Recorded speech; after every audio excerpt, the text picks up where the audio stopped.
live? Wait, why do I got to do this again? Don't worry about it. All right.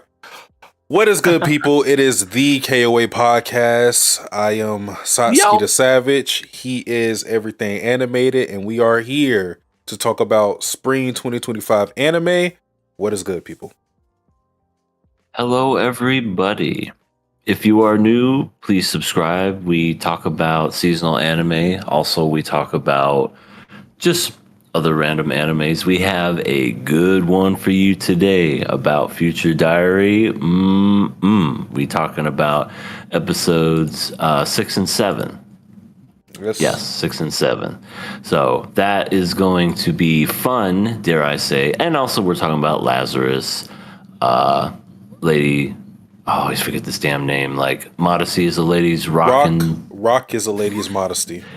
That's it. Apocalypse Hotel, and the second season of Ranger Rejects, which we covered last time, the first season on this channel, which I still have yet to make a supercut of that, but hey, who knows? Maybe I'll just make a supercut of season 1 and 2 together.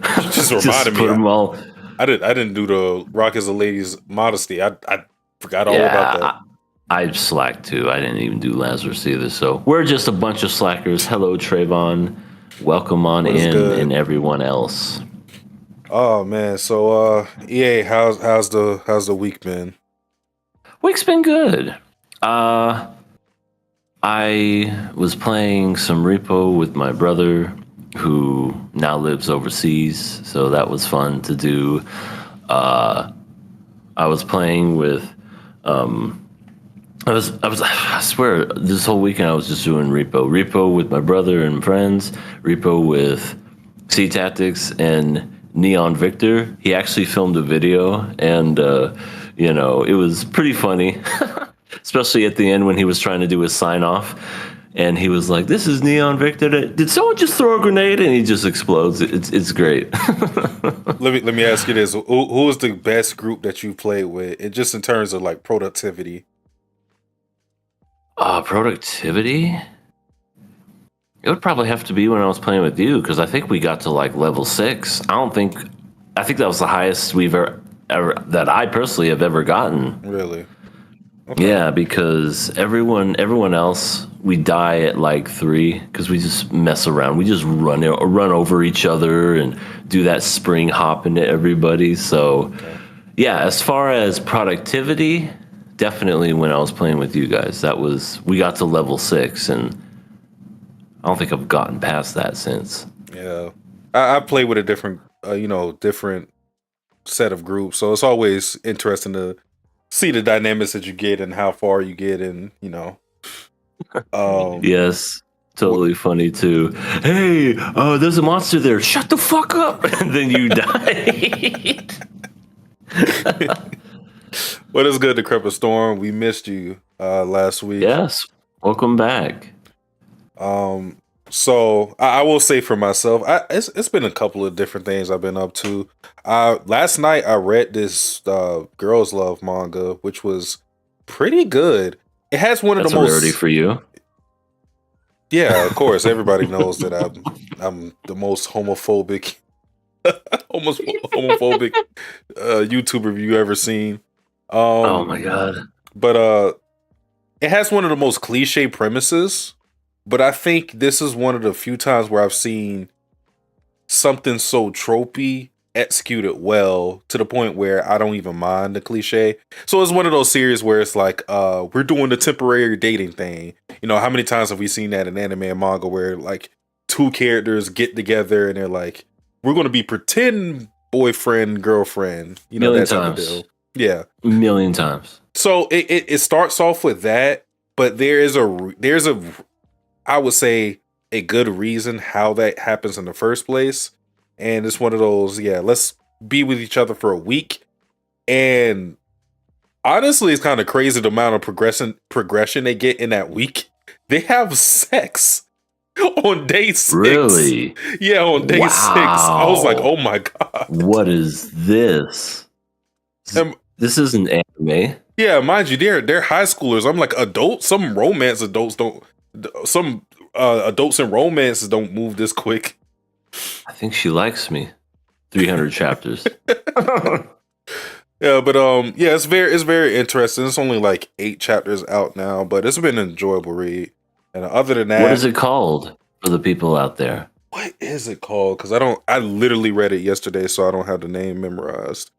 And I'm unfortunately going to give you the Japanese name since I don't know what the English name is. It is called Seven Kagan Gete Kanojo, which means something girlfriend 7 days. So actually, okay, I think it has right here. Girlfriend limited to 7 days. That is the name of the series. Okay, there you go. Trayvon wanted to know what it was called too, so there you go, Trayvon. Yeah. Your girlfriend in 7 days. Girlfriend limited to 7 days. Yes. Games I've been playing. This has been a lot I've been up to. I played the Kodaka Uchikoshi game, which is the 100-line Defense Academy. If people are not familiar with the names, Uchikoshi is the creator of Somnium Files, along with another game that I haven't played, but it's also popular. And then Kodaka is the creator of Danganronpa. So these guys got together and created 100-line Defense Academy. And I played a demo for it when it came out a couple months ago, but I got out of that phase and got into the new part of it. It's very reminiscent of Danganronpa, just with the structure of the game, as far as how it plays as a visual novel. Now, what's different about it is the actual gameplay. It's I don't know what the type of game is called, but it's kind of like Fire Emblem, where you move around. You move around a board basically, and you attack, and yeah. I think that's what, turn-based? I think that's what it's called. Yes. I mean, turn-based would be the name for it, but I think it's something even more specific than that. But yeah, turn-based is one of the names. What if it's actually written by the same person as Rent a Girlfriend and he just wanted to go to opposite direction? Absolutely not, because that series is enjoyable. Besides the progression, wouldn't that be a twist? Besides the progression, it's just a genuinely funny series, and both of the characters are pretty likable. I think one thing that you always get with these type of series is that you always get like the opposites attract trope going on with them.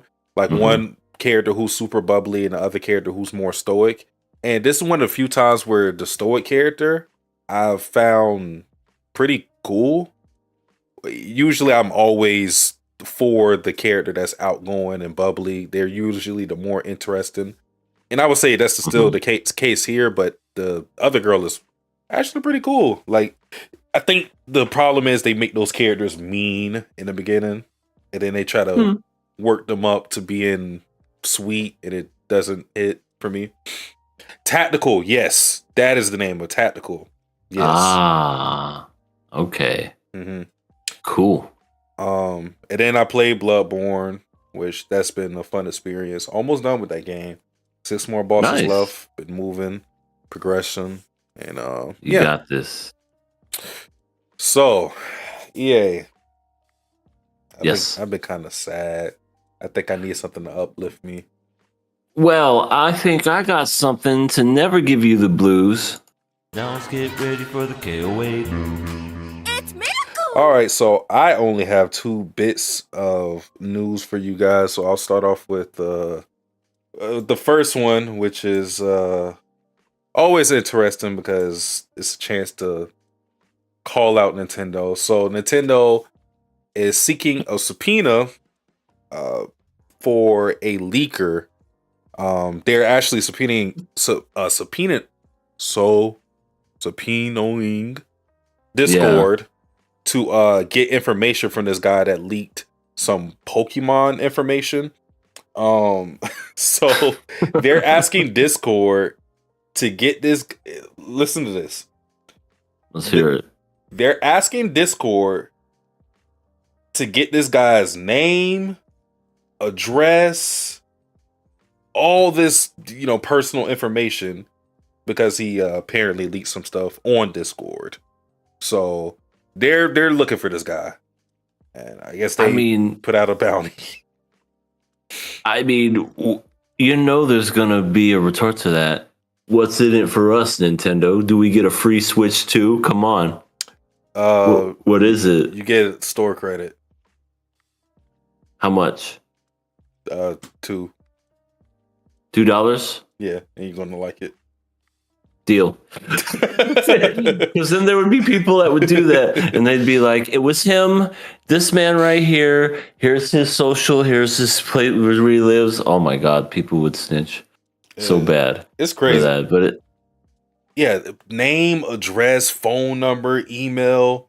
I don't even understand how. I mean, Discord does get some of that information, but I mean, a lot of people might not even put their real stuff on there. Well, I don't know about address. Right. I'm pretty sure you don't have to put your address in for Discord, do you? No, I don't think so. But if this guy was smart, he would have hidden himself if he was going to be a Pokemon leaker, which, yeah. By the way, Nintendo's becoming more and more like the Godfather. They're running things like a mafia over there, where it's like, you disrespect me, you talk about Pokemon before I could even release it, you go against the family, we're gonna get you and break your fucking balls. I mean, that's what these big companies end up being. It's like when you have that money, you have a whole bunch of power to enforce some stuff like that. So it's like, I mean, yeah, they are mafia-like in the sense of, if they want to find information about you, now are they going to go out there and get some guys with black vans to come to your house and get golf clubs and break your limbs? Absolutely. Probably. I was about to lead up and go like, no, they wouldn't do, but they might do that. But even if they don't do that, they'll just, legally destroy you, which might have even worse ramifications, to be honest. Yeah, they did that to the GTA 6 leaker. I don't think he's ever been seen from again. He's probably in the bottom of an ocean somewhere. He just got to him just chained up like this. He's just Jimmy Crack Corn, and I don't care. It's just like he's like surrounded by speakers just playing the GTA San Andreas OST over and over and over. That loading screen. And besides that, the next bit of news I have, if this start, no, okay, all right. So Dadadan Evil Eye, the trailer is out. It is to premiere in North America June 6th. Now, if people are not familiar with this is going to be basically what they did before with Dadadan, which is have a movie centered around, I don't know exactly the episode count. It's like 3 episodes, I believe.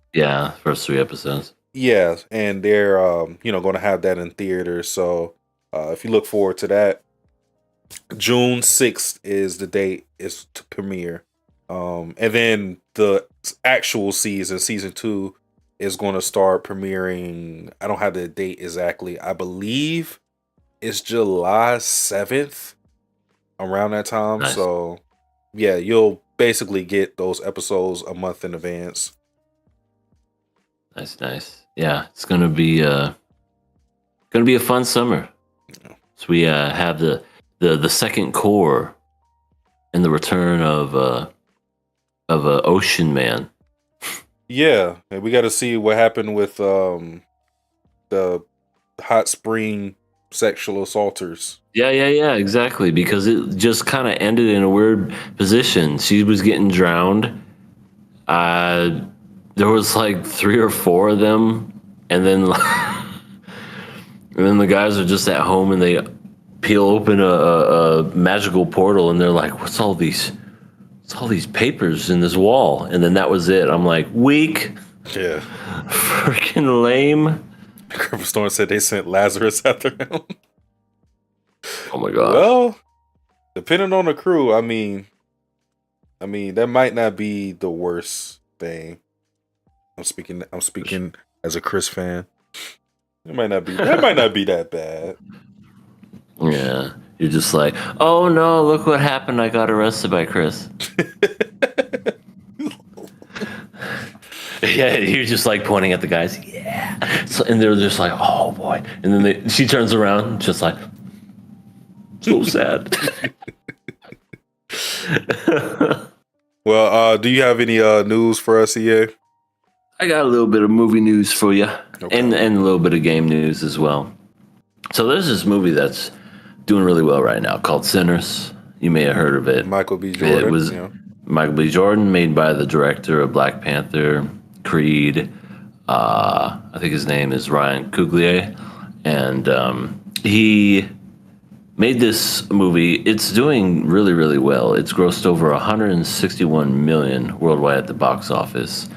It made 45 million its second domestic weekend, which is a 6% drop, which I don't know if you know this. When it comes to like 6% droppage as far as returning viewers in movies, that's the lowest that it's ever been in like the modern history of making film, because it's always like, sometimes if it's like a bad movie, it'll drop like, I think the biggest I've ever seen was like 70%. And it was like, I don't know, some Marvel movie or something. I don't know. But, you know, you have those where people go into it and then word of mouth catches and it just picks up, or like full steam ahead and it just keeps collecting money. This is probably the highest grossing movie that's not it's an original IP. You know, back what we used to do in the day where originality came from. Oh, I remember when everything wasn't a remake. It wasn't a remake, wasn't a reboot, wasn't even related to any kind of IP. It was its own thing, and I'm just happy for the dang movie. And I haven't seen a movie in theaters in a while. I may just go out and watch this. The budget was $90 million, and it says, according to just everything that's happening, it could make a run of making over $300 million at the worldwide box office, which that's really good. So congrats. Take notes, directors, writers. You don't have to leech off an existing work to make money in this industry. Take some risk. Right. And I don't think I've heard a single person say that it's bad. I heard everyone say that it's really good.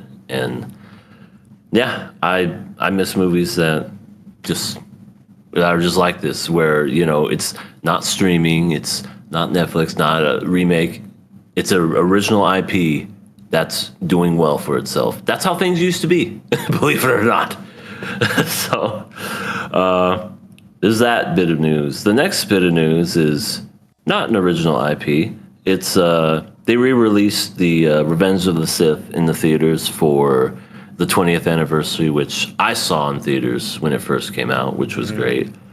I own the DVDs. I love Revenge of the Sith. Yeah, people give shit on the prequels all the time, but I personally don't mind them. I think they're flawed, but they're charming in a way.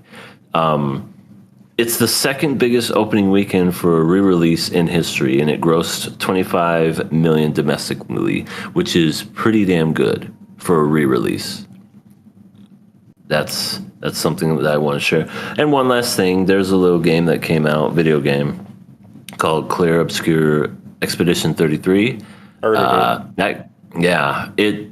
People are giving it really good reviews. I saw C-Tactics even playing it, and it almost reminds me of Persona in a way, where it has like, you know, it's like that one is turn-based, and it has like just the fighting style and everything.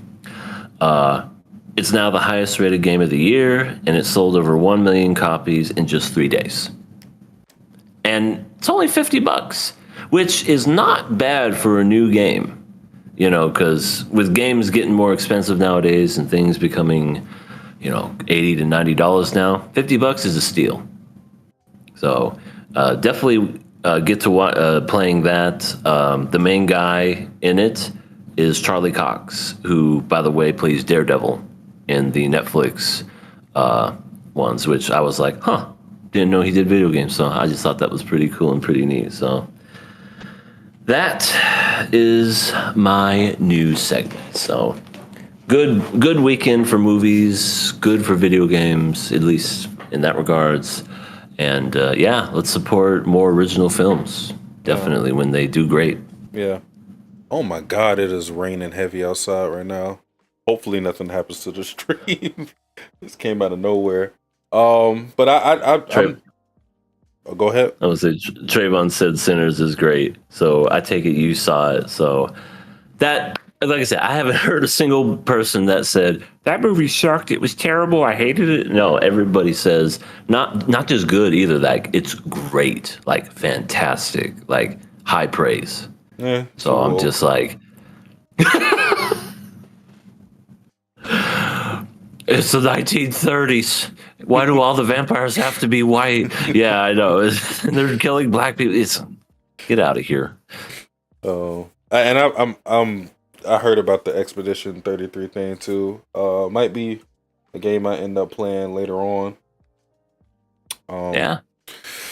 But it is time to get into the show's spring 2025 anime, starting with none other than Shinichiro Watanabe's latest work, Lazarus, episode 4. So EA, I know you were very fond of this episode. Oh, absolutely. This is probably my favorite episode of the series and probably of the season so far.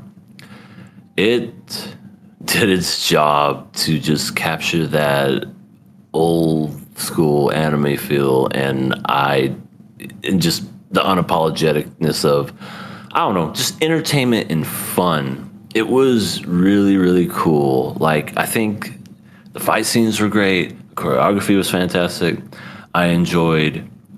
I can only imagine that the whole animation that they did with like the color schemes, because it was like in a dance club and you saw the lights and everything else changing. That had to have been a bitch to animate, but it looked really, really good. And needless to say, I enjoyed it. It had all characters involved kind of doing their thing. And some funny stuff as well with some guys being dressed up as girls because, girls can't like girls. No, I'm kidding. But it was funny, and I really enjoyed this episode. Really fun. Leland cleaned up pretty nice. Yeah, I had to look at Leland again to make sure that was Leland. I went because I saw the get up. I was like, okay, huh? Wait. I thought that was Elaine for a second. I was like, did they give her a blonde wig? And I was like, wait, no, right. There's no way she stepped outside. I was like, wow, that's Leland. Okay. Yeah, that was. It took me a minute too because like they had them all coming in at like every side's just cool struts and like camera angles, and I'm like, who's that other blonde girl? And then I just noticed because he was like holding up the dress and everything, like pulling. I'm like, that is Leland. That's who that is. And of course, Leland gets picked up because when it comes to like rich billionaires, they love innocent, young-looking women. And then just too with the setup, like how else was that going to end up when they say like, oh yeah, we're hoping that he picks one of us. I was like, yeah, they're going to end up picking Leland just to make it funny. 100%. Chris going like, bitch. I could tell she was pissed, but she can hold her drink. Or drugs, because I don't know what he spiked their punch with. So, because I also liked how that was like a regular routine with him too. It's like, well, all of them are whores and skanks, all drugged up. Have at it, boys. Yeah, it was like the pregame or something for a concert or something. He's just like, yeah, well, that's the opening act. Let's go. What? This is a regular thing that you do? I guess so. Yeah. We always have sex with women that are unconscious. I mean, doesn't everybody? Yeah. I mean, he was basically, let's call it what it is. He was a walking red pill reference. That's definitely what they were making fun of. You can pick whatever red pillar, guys from Fresh and Fit, whoever, Andrew Tate, whoever it may be. I don't know if he had someone very specific in mind when he created this character, but I mean, it's so many things that would indicate that he's into cryptocurrency. He's an asshole, uh, misogynistic, trying to R word, unconscious, drugged up women. It's like all the negative stereotypes you would associate with the Red Pillar. So Absolutely. that was definitely the influence going into making that Sam character. And then oh, go ahead.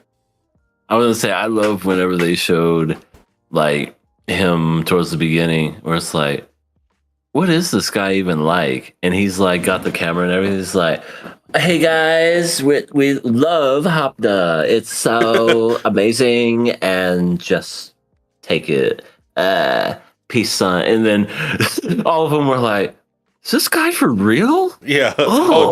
They did the iconic thing. They all crowded around each other, just like Cowboy Bebop. The callback thing. to Cowboy Bebop. Yep, exactly. And they just all made that same face expression. They're just like, ugh. This man's horrible and a cringe. Yeah. The Cripple Store said he got the Armin dressed up as Historia treatment. I forgot all about that. That did happen. You think Leland thing is going to be him changing costumes each episode? Well, we said this before, but he's been pretty good as a con man. So, I mean, that is a role he could play. Like, all of them have their own thing, right? Doug is the stoic type, so he's the kind of get shit done guy. Where Axel is kind of like jack of all trades. Like, he'll be the fighter if he needs to be. He'll work with finesse if he has to. And then Chris is obviously like the seductress. She's going to seduce the guy into getting information and stuff, like where she, flirted with the bartender guy and was able to know when Sam was going to come in there. Elena does her hacking thing. Hackers are hackers. But Leland seems to be, he keeps being in the role of being a con man, which is working out for him well. Yeah, con man, but also like there was a part in the show where he used electronics, like he had like that bird kind of like flying spaceship sort of thing. Yeah, to help out at the epic climax of the show. But they're all doing their part, and it was just really fun. I loved Axel's approach. The guy was like, you ain't getting up here. And then he kind of like glances and sees that they have those things. Like, okay, I'm just going to steal one of these guys and just make a barcode and scan it and put it on my body. Mm-hmm. And that's exactly what he did. We talked about how the episode opens for Lazarus, where we get the whole Hopna opening where somebody is talking about it, and we talked about it 2 episodes ago where we noticed okay, it's a different narrator, and this time it was Elena talking about why she took it, talking about her sadness that led to her seeing if Hopna would be a cure. So again, we're reiterating what we said before, but I think that's really cool storytelling, using something that leads up to the opening to give us a little backstory for why these characters ended up in the situation that they are in. Not exactly as far as being in Lazarus, but as far as being doomed to the fate of what Hopna is going to end up being, which is their death. Yeah. Yeah. It's essentially, how's it started? How's it going? To like where, how it began, how's it going type of meme, I guess, so to speak. But yeah, it's really neat. I thought we were going to see kind of a little bit more with Elena, but she's just kind of a hacker in this one. And yeah, she did her job and she ID'd Dr. 909 at the end, but I don't know. I feel like when it comes to like all the characters, she's like the one that's lacking the most, I think. Yeah. Just because we know she's a hacker, and then that's her role.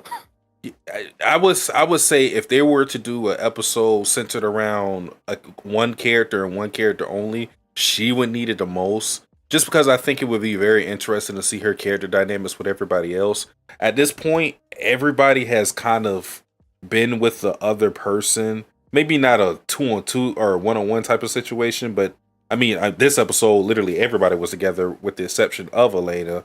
But I do think she needs time for us to get a feel for her personality, because I think we got everybody, even if it's something minor. But with her, all we really know is that she's shy, and that's about it. So I would want more from her, especially if she's always going to take the back seat being a hacker person. Right. And I don't know. I always feel like that's kind of like the harder role to fill when it comes to like character dynamics, because I don't know. What are like some really famous hackers that you know from like TV shows? I mean, there's maybe a few that you could just count on your hand. Everyone else that's just a hacker is like, what are you? I hack. I'm a hacker. I mean, just from, and since Shinichiro Watanabe, I mean, obviously she's drawing inspiration from Ed. So like there's that there. She's like one of the biggest. I could think of like Wade from Kim Possible. Like that's one person I remember. That's pretty good. I can't say that I remember off the top of my head like that. But yeah, when you're in a role like that, I think what also hurts her is that her conversation is going more so with Hirsch than the teammates. If she was talking with her teammates and she was relaying information to them, I think it would be a lot better. Because with Hirsch, she's just kind of barking out orders, directing her. Whereas with everybody else, like there'll be banter and there'll be some back and forth. So I think if she had a more direct line, even if it was over like Bluetooth device, whatever it may be, it would do well for her character. Yeah, and I was expecting something like that. Like I was expecting, like maybe she does like surveillance and like hacks the cameras and goes, "Oh, such and such is going up. You guys follow. You guys go over there," or something. But yeah, that never really happens with her character. She's just she identifies Dr. 909, but it's just more of she's in a separate room talking to Hirsch and just relaying that message. And she does her job. She's an important character, I would say, but I just feel as if like character-wise, she's just kind of lacking out of them all. Yeah. The Curpin Store said Doug wowed the ladies with his dance moves. I was so embarrassed. I said, "Oh my God, please get off that floor." The man does not dance. I think he was trying to hit the robot or something. I say, "Yo, what time period are we in for you to even pull that out?" I'm like, aren't we decades into the future at this point? What are you doing? Right. Who at all does the robot anymore? The robot was what? 70s, 80s? Yeah, this I don't think even does that anymore. Yeah, that's like pulling out a disco move or something like that. Like nobody's doing that anymore. I just want to know where he learned that from. Is he watching like Fresh Prince of Bel-Air or something? Yeah, he does the fucking Carlton and just starts to I'd be literally like, okay, get this man away from TV shows. He's ruining every dance move. Jesus. But it was some funny things in here. I just liked Chris beating the shit out of Sam. That was probably one of my favorite moments in this episode. She got moves. She when she was just like, he was like, "Yeah, time to do what I do best," and she wakes up and just pieces him up immediately. Oh, and then when we got like all the action sequences when Sam and Visionary are running away, like we got some like really great teamwork when it came to the action, and it just shows, because we talked about how the director for John Wick is assisting with a lot of these action sequences, and it shows in a lot of, not that Shinichiro Watanabe shows have been lacking in those action sequences, but I think things here are even elevated, because when we got like the teamwork between Axel and Chris, and it's like they're dancing while they're like, one gets their back, the other gets the other back, and they're shooting all the other people, and running behind cover and chasing after the guy. I was like, man, these action sequences are pretty crazy. Yeah. No, I definitely agree. I think it elevates it a bit, especially with the hand fighting and the gunplay, because that's something that's really elevated a lot, and I enjoy that. I agree. The dance moves and the, got your back, got mine. They had like a couple other ones where, arm takedown, straight stretch, cringe the arm and then shoot the guy, and whatnot. Really, really cool action scenes, by the way.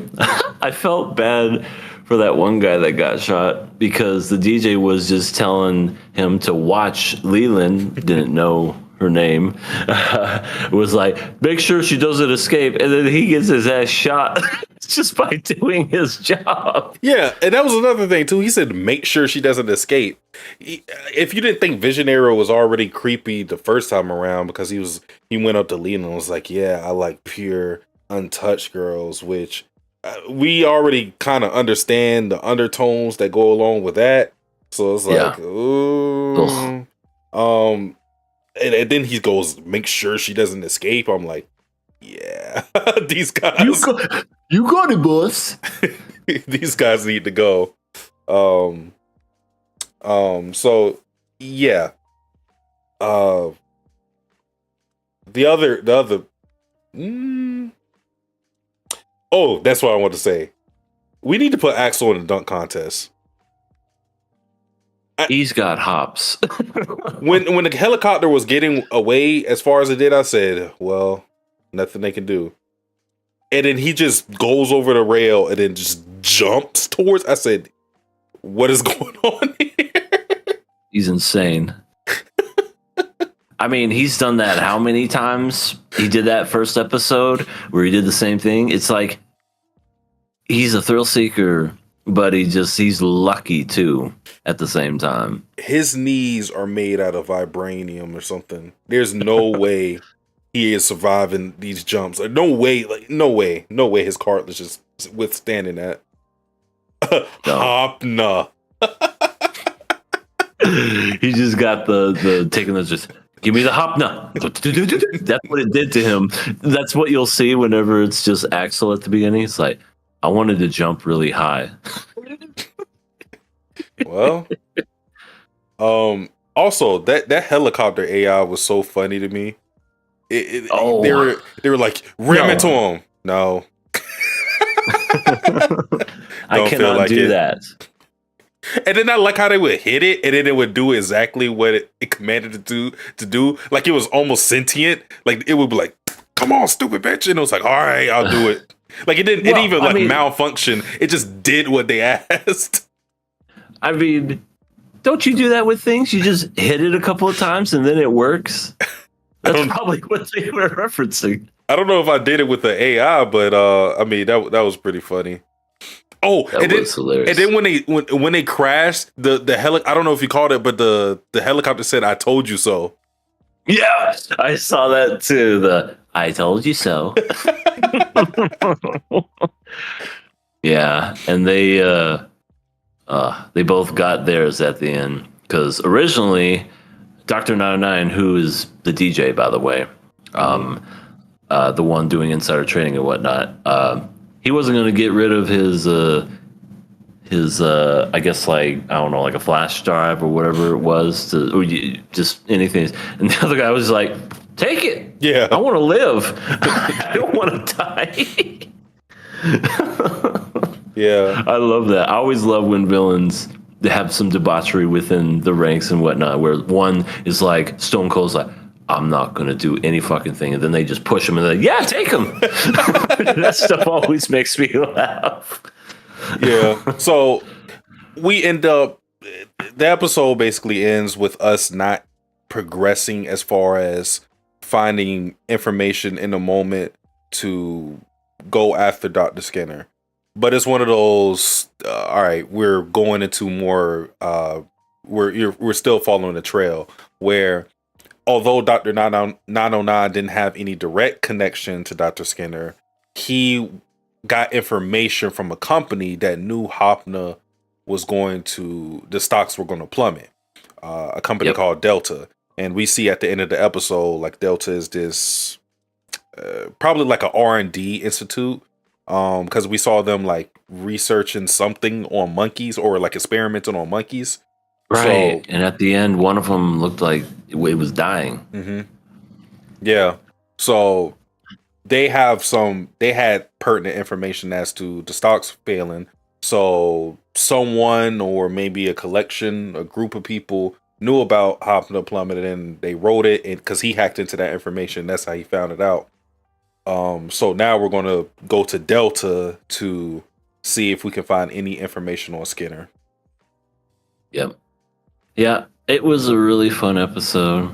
And yeah, it showed maybe just a little snippet of information of what was going on. I was thoroughly entertained. I enjoyed myself. Like I said, I feel like this was my favorite episode so far. And it just got back just a rush of nostalgia feelings from just like the older animes, where I was just like, this feels like what would happen. Just action.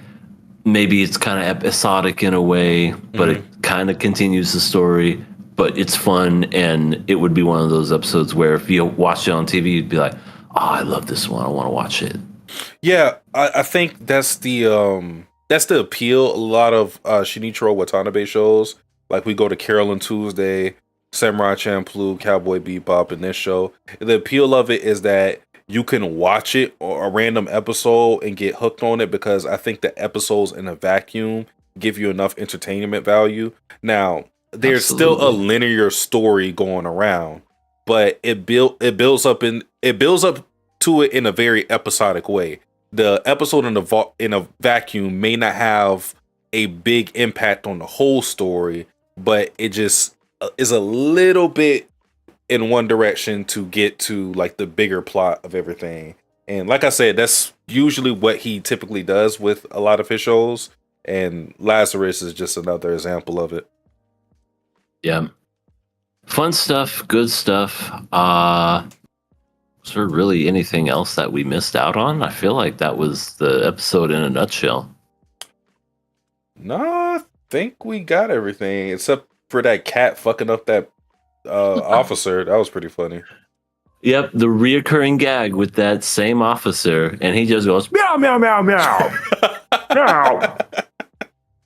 I think you're I'm so telling cute. you, he's going to be very important. I'm telling you, he's going to be the one to be like putting Dr. Skinner behind bars or somebody, because they keep showing him, and I'm like, there has to be a point to him, to his character.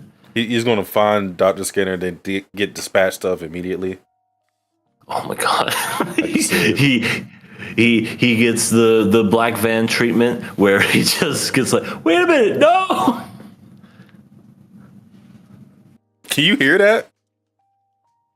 No. Okay. Is it pouring rain? Yeah, it is going crazy, man. This is almost like a hurricane. I want to say, was there a hurricane that wasn't issued in Florida? I know how Florida loves their hurricanes. Not that I know of. Well, I can't hear anything, so if I can't hear anything, they probably can't hear anything. Okay, I'm a whisper. Of course, Big Pharma is involved. Yep, decrepit. If my name was Donald McDonald, I would also call myself Dr. 909. Yeah, that's right. That's what's Donald his McDonald. Name. Jesus. But yeah, that was basically the episode in a nutshell. Very enjoyable episode. So fun times. It is time to go to the next episode 4 of Rock is a Lady's Modesty. Yay. We got a lot of Alice. Yeah, a little too much. No, I'm kidding. I get it. Also, who's revving their engine outside? Shut up. I'm gonna beat you. Oh. Anyway,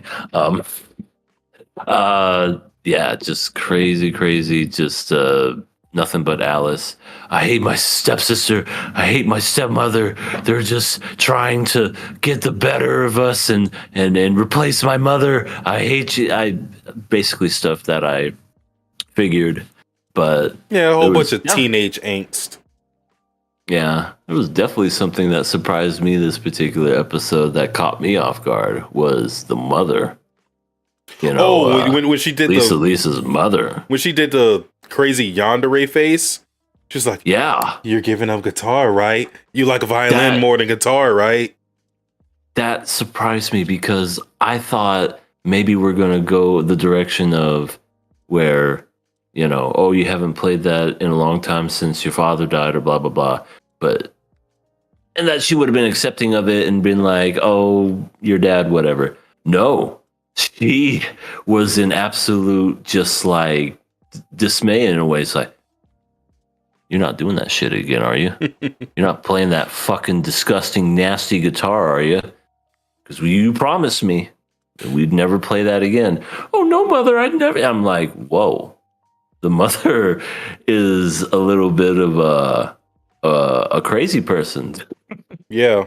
And it makes you think what exactly was the effect of rock music on this family, supposedly. I mean, we're getting bits and pieces. We already, gave our own theories on what happened here. You kind of put two and two together. You figure from what we saw, the dad was maybe an aspiring artist. Things fell apart completely. That maybe led them to being broke, poor, and that's why she's so obsessed with appeasing her now husband so they can keep living this lavish life. And now she's pressuring her kid to, be a high class, outstanding, daughter stepdaughter, which we haven't seen a dad yet. I wonder how the dad feels about all of this. Dad's just like a skinny pushover. Yeah, I don't want to be a burden. Or even worse, he's like a really old man, like set to kill over at any minute. Oh, like God. It just fits the whole gold digging persona. Are you doing, sweetie? Her mom was something out of Shadow's house. That is something that you see in Shadow's house. Yeah, I wonder if the dad would be more accepting of it, because we know the mom is doing this to appease him, but we don't even know if he's really strict or anything like that. As far as we know, his daughter, his blood daughter Alice, is kind of just doing it maybe because she likes it. We don't even. There's no clue as to Alice doing this because she's pressured by her dad. It just seems like she's just doing it because that's a thing for her. But we know with Lalisa, she's being pressured into doing it by her mom. So I wonder how the dad is in all of this, if he's going to be doing the same thing as his mom, where he's pushing her to be the traditional Japanese woman, or if he's just going to be chill. It also makes me think, is the dad even dead? Like Lalisa's biological father. I wonder if it's a divorce.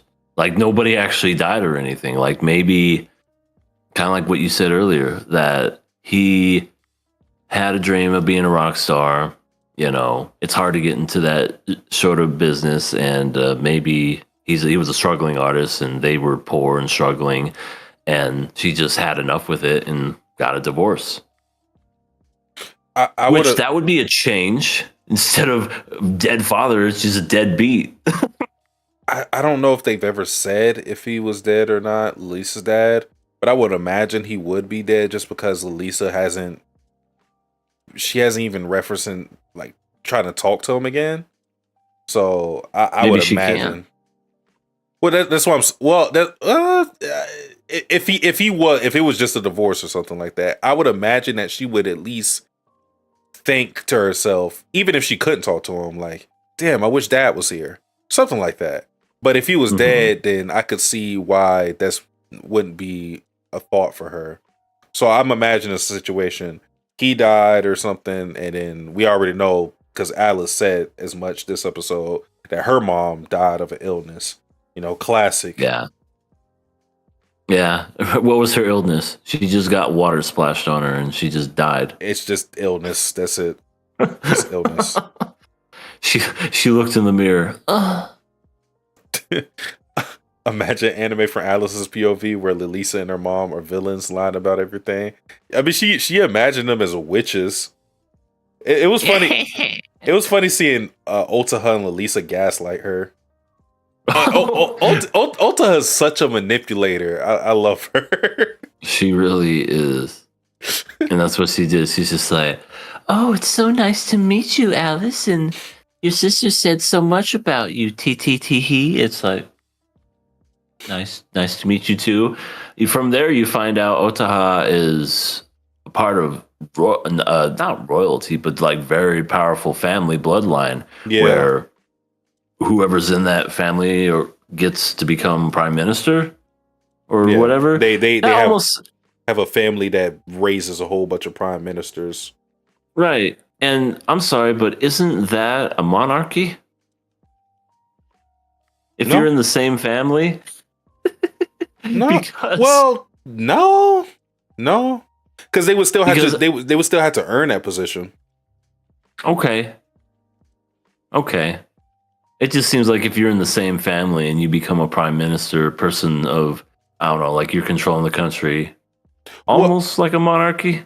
Well, it would be if it was like by birthright, but they're leveraging it as they're just like that talented as a family where they raise the next one to be the next prime minister or whatever the hell. So it's just like they're that prestigious of a family. How does that work though? Whenever you're like, I don't know, say you're just living your life and then like, I don't know, the elections come around in Japan, whatever. It's like, well, who do we want to vote for? Kurogane's Senior or Kurogane Junior? I don't know. I can't choose. One's a Democrat and one's a Republican. I don't know. They're just all over the place. I don't know. No, they're probably all the same Democratic Party or whatever, but people just like to vote for them or something. Yeah. Interesting the thought. They're very important people. Yes, that's all we know. It's like how the Bushes have multiple presidents, but they aren't always the president. Yeah. That's true too. We had Bush Senior and Bush Junior. Yeah, W. I'm gonna do some cocaine off this hooker's ass. Oh god. Lilisa still can't play the violin. She plays the violin like I always forget her name. Yeah, I know who you're referring to. Old purple hair. Yeah. Mm-hmm. That's what we got to talk about. Because Lilisa and Otaha are playing in the band. Lilisa is looking for band members through this app, which she later gets a hit, and that leads to something else. But something's seriously wrong with Otaha. She has to make everything a sexual innuendo. He likes women. And sex. Well, that's the thing. And sex. That's the thing too. The way she phrases it's like she's like okay. They just make her seem like a slut. Because the way she phrases things, she's just like, as long as someone goes hard, I would love to experience this nirvana with anyone. I'm like, oh my god. And Lisa's like, shut up, you whore. She's like, Lilisa, you were my first. I hope that we can make sweet music again. Please don't word things like that ever again. Yeah, she's gonna just completely. Oh, she's gonna get them in trouble. Oh, she sure is. I mean, she kind of already did that whenever they were doing their stretches and how she was just very open talking to her. Yeah. I think it was like episode 2 or whatever. Mm-hmm. And she's like, "Come over near the fountains really quick." And that's when they were talking. What the fuck are you doing? Yeah. Well, we're good friends now. Trayvon said, I hope we see a backstory. Ota showing how she first got into drums. Maybe. I mean, yeah. They've intentionally avoided talking about her family life. At least she's avoided that. Like, we're getting bits and pieces of it. But I like Lilisa where we see it. We don't really see anything like that from Otaha, so they're saving that for something bigger, I imagine. It's going to be at the end of the series or of the season where she's going to be like, you want to know what I go through every day? My parents, they absolutely love me. They smother me. They just are so compassionate. Really? Then why did you don't understand? It's probably going to be one of those situations. I could see it being one of those. You had to save me, like the princess in the castle type of trope, where like I don't know, her parents keep her away from all instruments, and then Lalisa has to somehow convince her parents to let her play again or something crazy. I could see that happen. But yeah, this episode was Alice being an angsty teen, and she had like one of her like just because before I was like, all right, I understand her feelings to a point, even though that she shouldn't be tripping like this. I can understand it from a kid's perspective, like thinking, seeing these two new people you don't know, and you feel like they've invaded your life and they're taking away time with you and your father, especially given that she only has her father now, and why she would be so protective of that relationship. I was like, I understand it.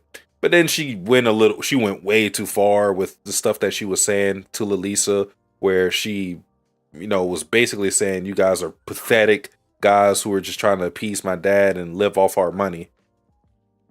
Which, she said that, and it's mean, but she's not lying.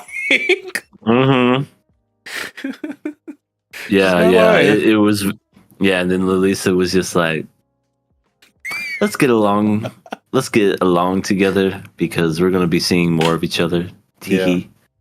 You gotta respect Lalisa for keeping her calm in these situations. Yeah.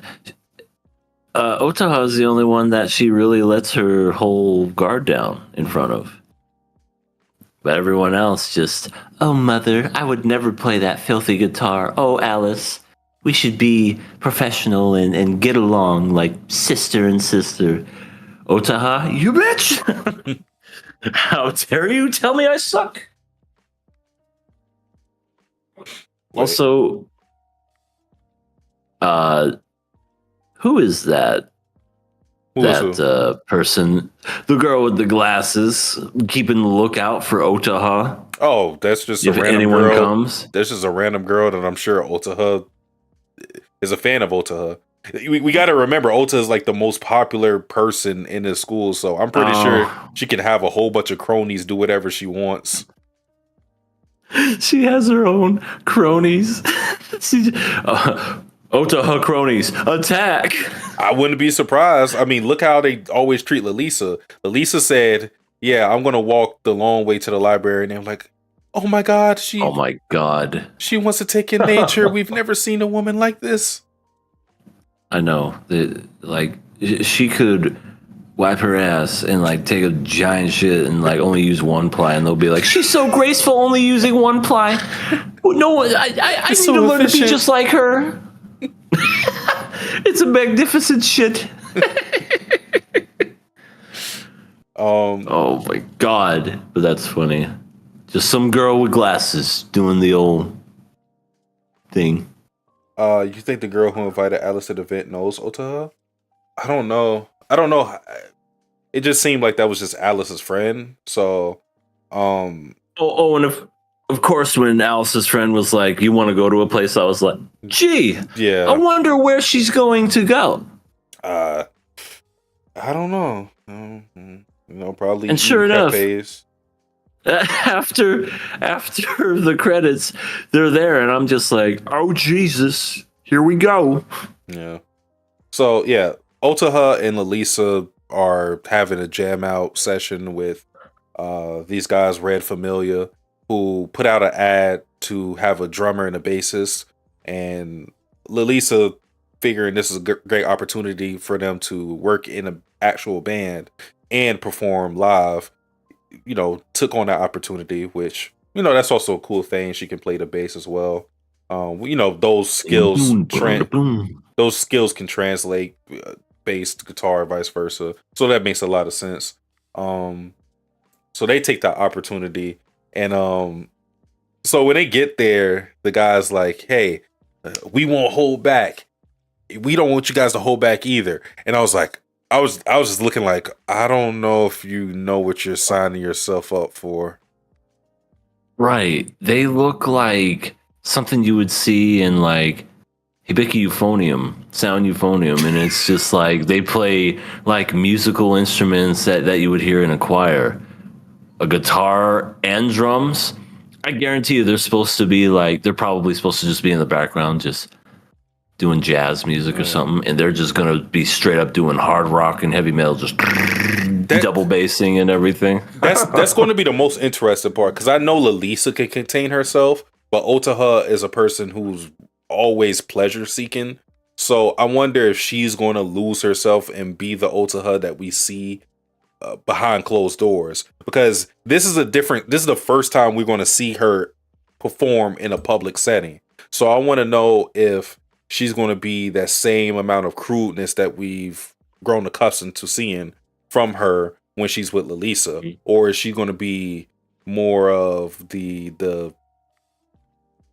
like the school idol Otaha, who is, just presentable and nice and pleasant? I wonder how that's going to play out. Yeah, makes me wonder because they're probably going to tease it. Oh, is Alice going to see her sister in Otaha? Oh my God, are they going to? One of two things going to happen. She's going to see them perform and just be absolutely like, wow, look at them perform, and maybe get closer as a sister. Maybe, even though I think she'd still be a Cinderella. But, still kind of have her reservations. The other one is she doesn't see it at all, and like maybe Lalisa goes, what's Alice doing here with her friend? We gotta hide. And they come out wearing masks, shielding their face and something. I think you're on to something with that. I think in that case, because I was thinking that she was going to hear the performance and be moved by it. But I like the last point that you're making. Maybe they play under some type of veil and she is moved by Lalisa without knowing it's her. I think that will satisfy like the plot that they're going for with her, because if she does end up being moved by Lalisa, then that kind of will eliminate the friction with her and Lalisa, at least to a big degree.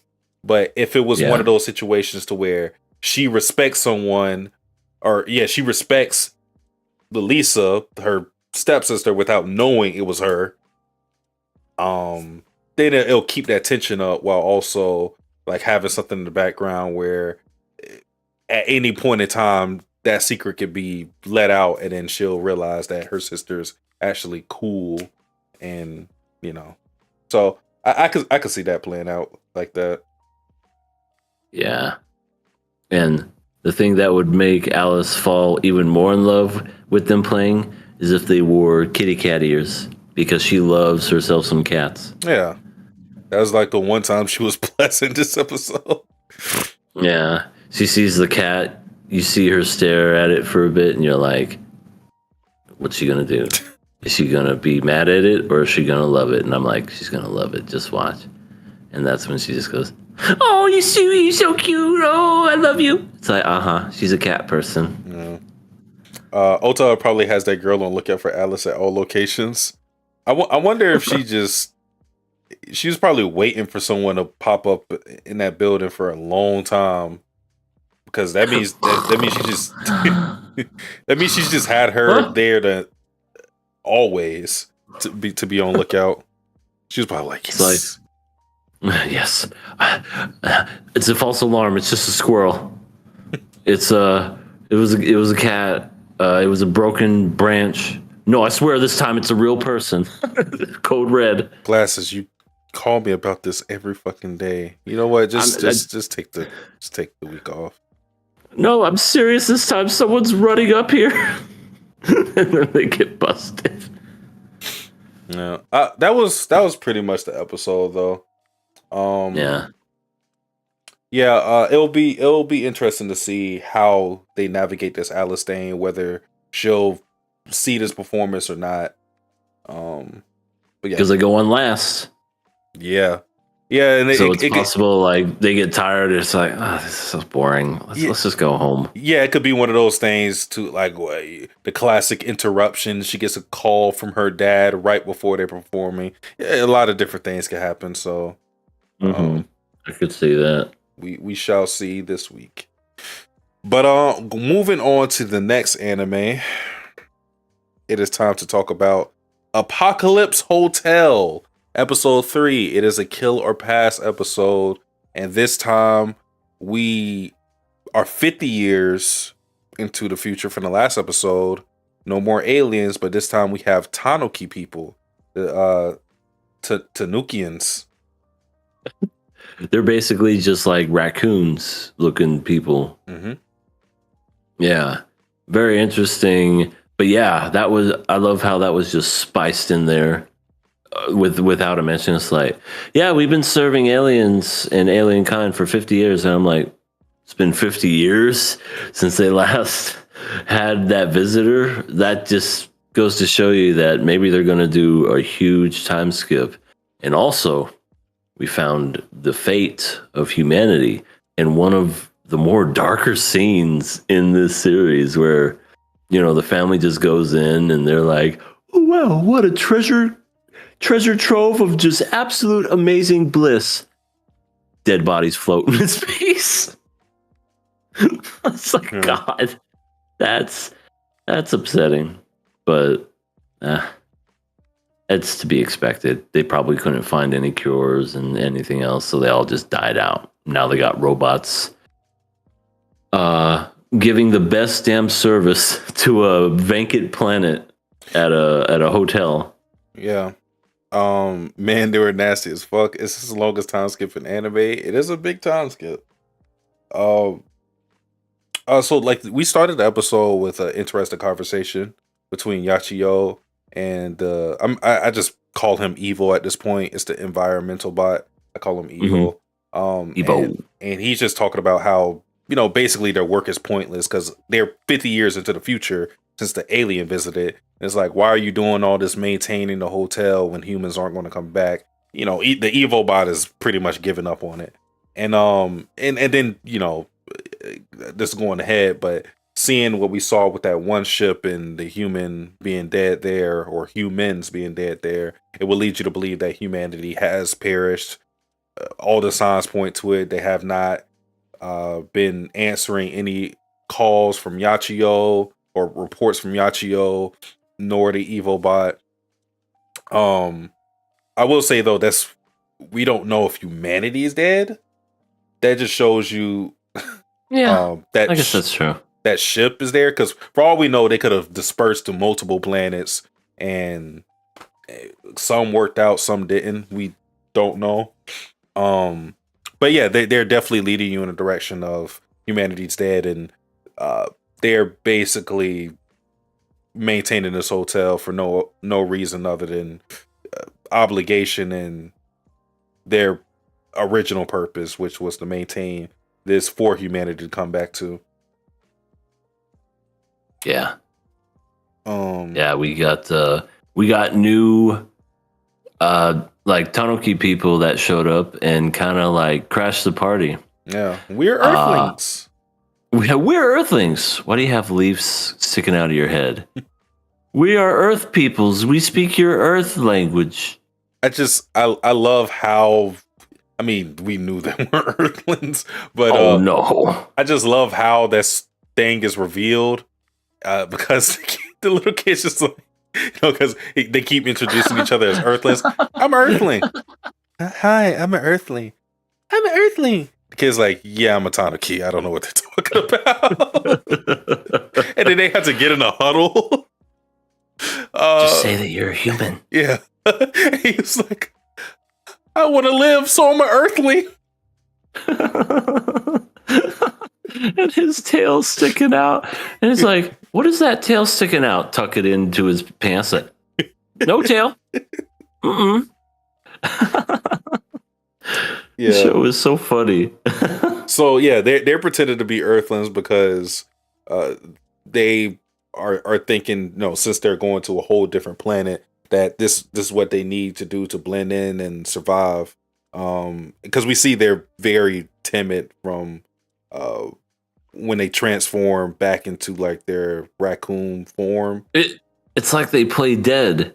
Mm-hmm. They just like go and like pretend to not move and be dead. They won't notice. Yeah. Poke it with a stick. Oh, it was something I wanted to mention. Damn it. It's slipping my mind. No. I forgot. Their planet blew up and they escaped it. Yeah. It turned into like a shit ball. Yeah, because that's all they did was just they populated the world with shit and they blew it up. And what do you know? They were going to do the same thing to the hotel before one of my favorite scenes in this whole series, where Yachiho, being her pleasant, wonderful self, eyes glowing red, just goes, I'm done being nice. Which one? She did that twice, I think. Oh, I'm talking about at the end where she apparently unlocked a secret achievement by taking out physical punishment towards a customer. She gave that father an uppercut right up through the building, and a freaking sparkler came shooting from her head. Don't know why. I can't even explain it. It was so just random and funny. I was just like, that just happened. I don't want to. Even the kids were terrified. I don't want to talk about that. I want to build up to that a little bit. Okay. I do remember what I want to say, and it was just like Yachio's excitement at seeing them. I thought that was like really funny. Trayvon mentioned it, like her clapping. She was so hype. She was jumping up. She's look. Told you, humans are back. Humans back. they were introducing themselves. She just clapping and jumping and she was just super happy. She's ready for humanity to come back. Yeah, poor thing. If only she knew. Yeah, I know. But the first crash out we seen was actually Evo, because he was about to blast the Tanuki's those little shits. Yeah, they just kept kicking him, and he's just trying to relax. And he's like, "That's it," and turns into a fucking missile gun, just ready to murder those children. It's so crazy to me though, because the kids were kind of bad, like when they were jumping in the fish tank. But the kids were more mature than the parents. Because it was like when the kid, when the kids knew they were wrong about something, they were like, "Oh, I'm sorry," and that was, they were trying to change their ways. Whereas the parents were like, "Oh, you're going to accommodate and adapt to our culture? Well, time to shit in the hallway." They shit in the hallway. They shit in the bed. They clawed the walls. I think they were like just breaking the parts of the ceiling and shit. Yeah, I think they were burrowing like throughout the whole, like in the walls and through everywhere throughout the hotel, just like making their territory. Yeah, and claiming the hotel as their own. I wonder if there's some symbolism to it where it's just like, I know they weren't humans or anything, but sometimes there are some people that, go outside of their culture and, I don't know, like go to different countries and maybe don't do, and they're not as respectful as they should be. And then all of a sudden, they get reactions and, unwanted. It's like, oh, well, we do this all the time. Well, not here. We don't, motherfucker. So it's just like, yeah, almost in a way where it was kind of just like, I shit where I go. Mm-hmm. I whatever. I do what I want. Yeah. Yachiho didn't play that anymore after a while. I mean, it was needed just because Yachiho wasn't ever tested with bad guests like that. You can maybe say like the alien was kind of like that, but even the alien had common sense. Whereas these guys were obviously taking advantage of Yachiho and the hotel's kindness. So when they pushed her to that limit, we saw what happened. Uppercut, chewed them out. I mean, even before then, like when the kids were jumping in the fish tank, You know, They were sliding off the poles or on the arm rails of the stair and jumping into the aquarium, the fish tank, and they were eating the fish. And he told them, "That's not for eating. That's just for aesthetic." Oh no! Like the daughter is probably the only one that has the most sense out of like anyone, and I think they made mention to that by saying like they were like floating in space for a long time. So maybe that's why they were different. Yeah, they mentioned that unlike their parents, they're less timid than their parents because they weren't raised in that culture. They were in space a lot, so they're a lot different than their parents who kind of just, I guess, lived in the wilderness and things like that. Also, the little girl, what did she say she was? Like 60 something? Or like 56 something? 50 or 60 something. I knew she was going to be old. It was just so funny because she was like, she was like, yeah, once they reconcile and they see the error of their ways after Yachiho uppercuts the fuck out of her dad, she's cleaning, the kids are cleaning, and the little Taniki girl is like, yeah, I want to work here. And then Yachiyo's like, we can't let kids work here. That's against the law. And she's like, how old do I need to be? She was like, well, you need to be at least be 15 or 16, whatever she said. Yeah. She was like, I'm 56. Oh. And then she got a job immediately. They hired her. They didn't even give her like an interview or anything. It was just on the spot. You're hired. I mean, to be fair, they did have a lot of robots that broke down, so maybe they just needed the work. I mean, if Doorman Robot has a job, anybody can get a job here. Doorman Robot is one of the worst workers I've ever seen in my life. And it's only because they need to just fix him, and he's broken, and they don't know how to fix him because that's the human's job. Oh, what a job. They did that in this episode too. It's like, we got new people. He opens it like maybe 2 inches, and then he breaks down, and then you just see the splash of water immediately. I just love how dedicated he is to doing the job he never does right. Yeah, he really is. But yeah, the poor cleaning robot. Oh yeah, they took that cleaning robot and shoved it in the shit. Yeah, they were like, he kept trying to clean up, and we told him leave us alone. I'm like, so you stuffed him in shit? Oh my god.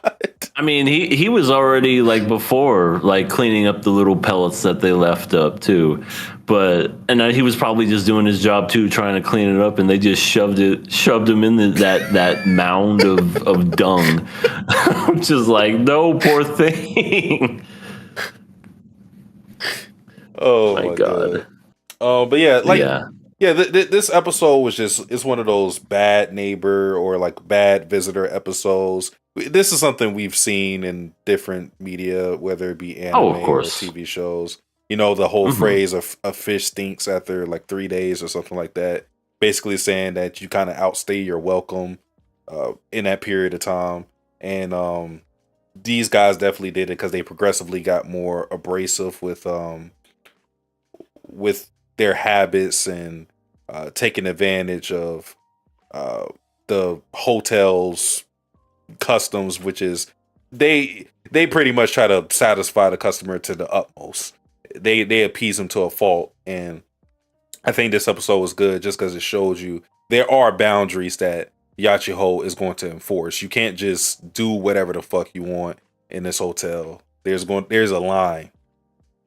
Yeah, and she's pissed when her eyes go from blue to red. Mm-hmm. Like you see that red, the eyes glowing red. You're just like, she's pissed off about something. She's about to unload. I love that achievement thing that they always give her. She got fireworks this time. I was like, why did she get fireworks for beating the shit out of a customer? Yeah, who programmed that into her? And for that specific reason too, like punch customer, yes. Somebody put that in there as a joke because they said hidden achievement. Yeah. So it was probably one of those things like the designer like built it into the robot and was just like, she'll never do this. But if on the off chance that she does, here's the unlockable achievement, and this is what happens when she does it. So yeah, they didn't expect humanity to die out and like live for so long either. Also, thank you. We have 11 people watching us right now. Hello. If you're new to the channel, subscribe. Yeah, give us the shit. Give us the thumbs up. And yeah, we do this every Monday. We are the King of Anime Podcast. Yes. They never told us whether the Tanukians needed a shampoo hat. I'm surprised she didn't stress about that this time. She just was like, and if any one of you use a shampoo hat and keep it and don't return it, that's it. Y'all are dead and you're going out on the street. Also, if you remember when they first checked in, he originally they said they wanted to check in here for like a year or something. And then she was like, well, yeah, you're going to need this many monies. And he was like, yeah, never mind, a week. It's just how he said it immediately. He was like, yeah, we don't got that.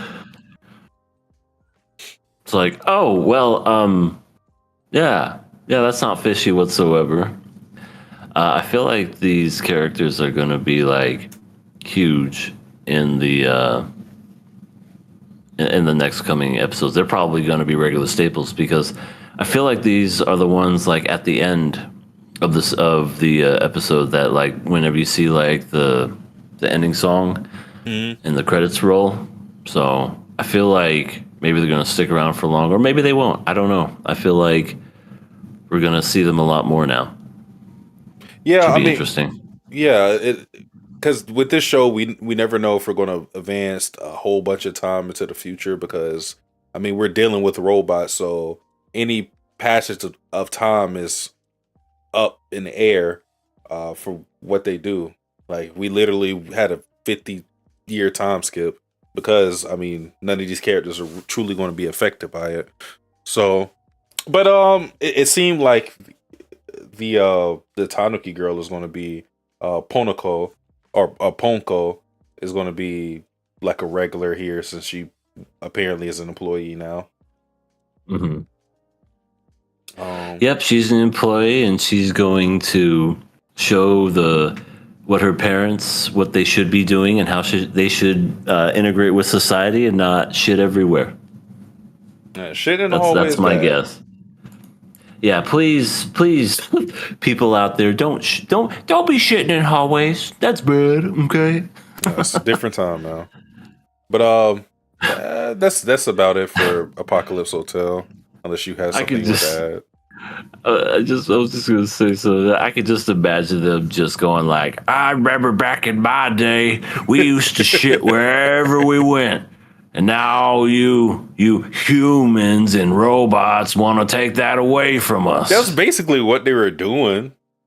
They're like, well, back in my planet, we did this, and you said you were going to respect our culture, and it's like, yeah, you knew what you were doing. Yeah, people like that, boy.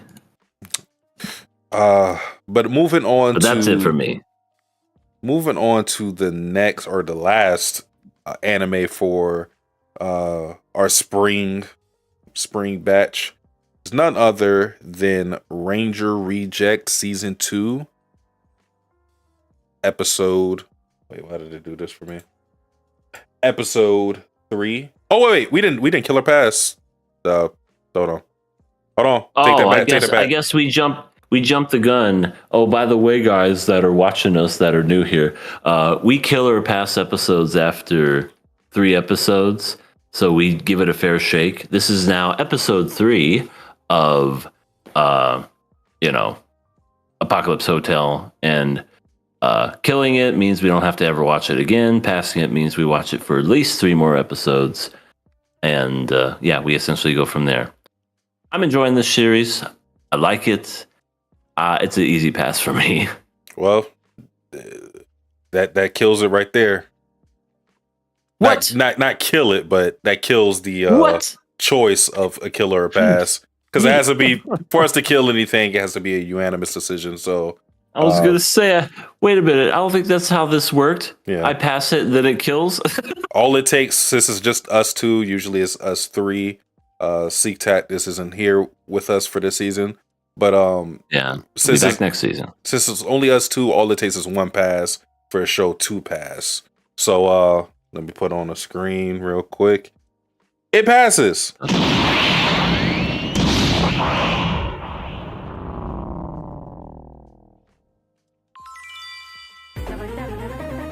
You pass this time. Yes, it is. It's doing really good for itself so far. Oh, I guess we'll see what happens in the not so distant future. I think it has a good chance of staying consistent just because it's. I don't really see how they would fuck this show up. I say that, but I mean, other things have happened with or anime original shows. Stranger things have happened, but yeah, this show has been pretty steady. Moving on, Ranger Reject Season 2, Episode 3. This is also a kill or pass week for the series. So, this episode, we're just back in the loop, back in the school loop.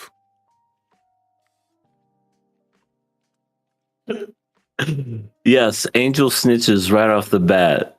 And you know what snitches get, right? They get them stitches.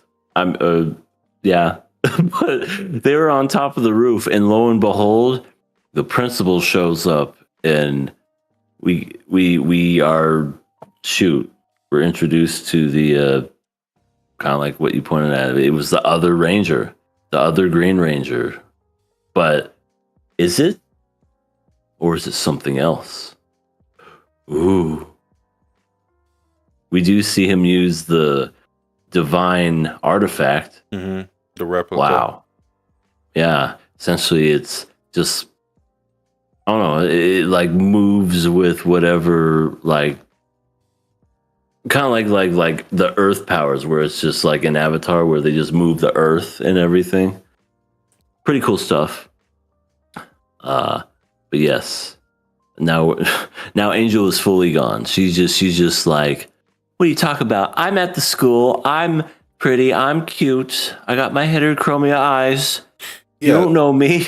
Yeah, she's fully immersed in the school, and it's, you know, we brought up the question of why is she assimilated so quickly, and we pretty much figured it out last week, where it was because, you know, she talked about how she used to be student council president, and because she had more experience in school seemingly than the other people, she was more easily assimilated. Because we see with what's his name, Gato, when he's fighting D, he's wondering why the hell D isn't even close to being assimilated, because we see changes in Hisui to where she's starting to feel the effects now, and she's starting to falter. But with D, it's not working because he doesn't even have a real concept of school, since he's an alien. So that's why it isn't why he's so resistant to it, but why and also why it's taking longer than it's taking Hisui longer than Angel, because she was out of school at a certain point. And with Chidori, we don't really know what the deal is with him, but I mean, I guess we can figure the same thing. Maybe it's because he's like far removed from school. That could be a thing. Since he looks like an emo character. So maybe he just really hated school growing up and was just like, man, this is not for me, guys. I hate school. Yeah, but yeah, Dee's just like, school? Never knew her. I don't know anything about school. And yeah, that's kind of like the perfect defense of never getting assimilated. So, hey, don't stay in school, kids. Yeah, just leave, or you're gonna get stuck in a time loop. Because you'll never know when a time loop will happen. Because, you know, if you get stuck in that time loop, it's because you went to school and it's your fault. No, I'm kidding. I'm kidding, of course. Stay in school, kids. I love the fact that when Hisui sees that it's Wakaba, behind all of this. She immediately confronts him. She goes to the principal's office and tries to see what's going on with him. And yeah, we see a good trait from Hisui where she feels like it's her duty to get back her comrade, and she wants to bring back Wakaba, but she's also very just smart as a ranger because she didn't let her want to bring Wakaba back leave her off guard, because Wakaba tries to kill her while her back is turned, and she's ready for him.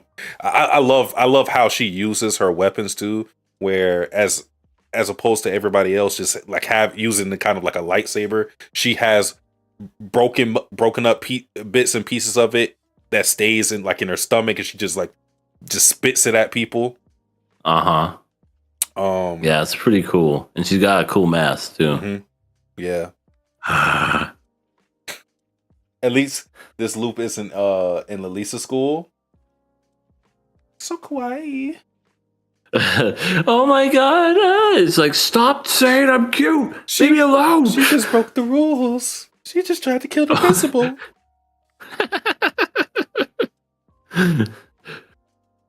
Speaking of that, we've kind of find out the rule behind that rule. It only works if they catch you. Yeah, kind of like regular society. Mm-hmm. And if you don't, and if nobody sees you doing something bad, it's essentially, did you technically break the rule? Yeah, but you didn't get caught, so nobody knew. Yeah, you need a witness, and someone also just has to say that's a rule violation or something like that, because Hisui just straight up kills this guy, which is pretty impressive. Like, she just finds him and immediately kills him. Because the whole storyline is that Wakaba is using the divine artifact, the replica, and this belonged to one of Hisui's senpais at that time, 4 years ago, and she was apparently the closest to being the next ranger. Tokiwa, she was she was next up to be Green Ranger, basically. And crazy. Wakaba thought that her weapon is what made her so great. Like, oh, you got a great divine tool. Of course you would be this good. But turns out she just knows how to use it because Hisui just obliterates this guy with almost no trouble, really. And maybe you could say she got stronger in that time. That's obvious. It's been 4 years since that happened, since she had that fight with Tokiwa. Because when Hisui fought Tokiwa destroyed Hisui and just incapitated. Yeah, she just captured her like it was nothing. But this guy with the same weapon, did not work. Yeah, and it was like, it looked impressive, and he was talking a big game, but then she just kind of like pushed it off of her and just knocked his ass out the window and just straight up murdered him. But damn it, if it wasn't for that Snoopy bitch that was just on the second or first floor, was like, she's killing the principal. That's against the rules. You can't do that. I love, and even that guy was just like, oh my god, that was a close one. Because he even said that he strategically placed a student right there in case something like that happened, so the time could reset. I was gonna say, I love Hisui's weapon that it just eats whatever is like in her path, and she can do it from long range. So that's what she was doing when he would have the branches just eat it and get it out the way. So yeah, cool weapon. But after that fight, basically, she starts to wear down, and she doesn't end up fighting them again because she's starting to feel the effects of the loop, just like what happened to Angel. So for all we know, the more loops that happen, another person is going to be out of the fight, which would mean that only D and Chidori will be able to do anything. which Chidori's just he just has gadgets, it seems, where he's going to relay some information to D. So yeah, not a good first mission for the Rangers right now. The Green Rangers. Not at all. Yeah, they're not doing a very bang up job. I mean, D kind of exposed himself too as being a fighter too. That's why the guy was just like, no wonder you're not assimilating, you son of a bitch. Yeah. And then they fight, and they go back and forth, and because D's a fighter, he keeps getting regenerated and everything. But then we see old Snake Man, old Snake Defender coming in. Kneel before him. He's like, I ain't fucking kneeling. Look at this snake asshole. And then he just expels him. And he expels him. Yeah, so he's just out of the school completely. Literally. He's like, I'm free. Holy shit. Like, who knew? To get out of that school, all you had to do was just be a just be a fighter and don't give a shit about school. Mm-hmm. Oh, and never be raised with school memories either. Yeah. So we see Magatia in the snake form, which makes you go like, is that Wakaba in a real form, or is this separate from Wakaba? What exactly is going on? Because I don't know. The thought process originally was that Wakaba was being controlled by Magatia, like that was Magatia just in the human form.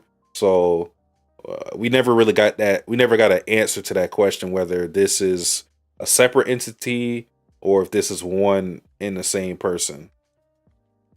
Right. Yeah, because from what we see, it seems like two separate people. But who knows? Maybe it could be Wakaba. Who knows? I honestly don't know. But they're ugly. They're scaly face.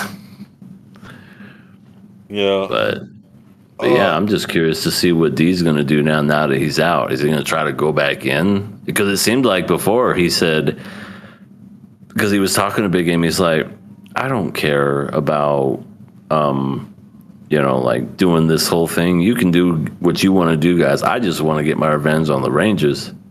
And now he's back in the real world. So it's like, does he just move on from there? That'd be crazy.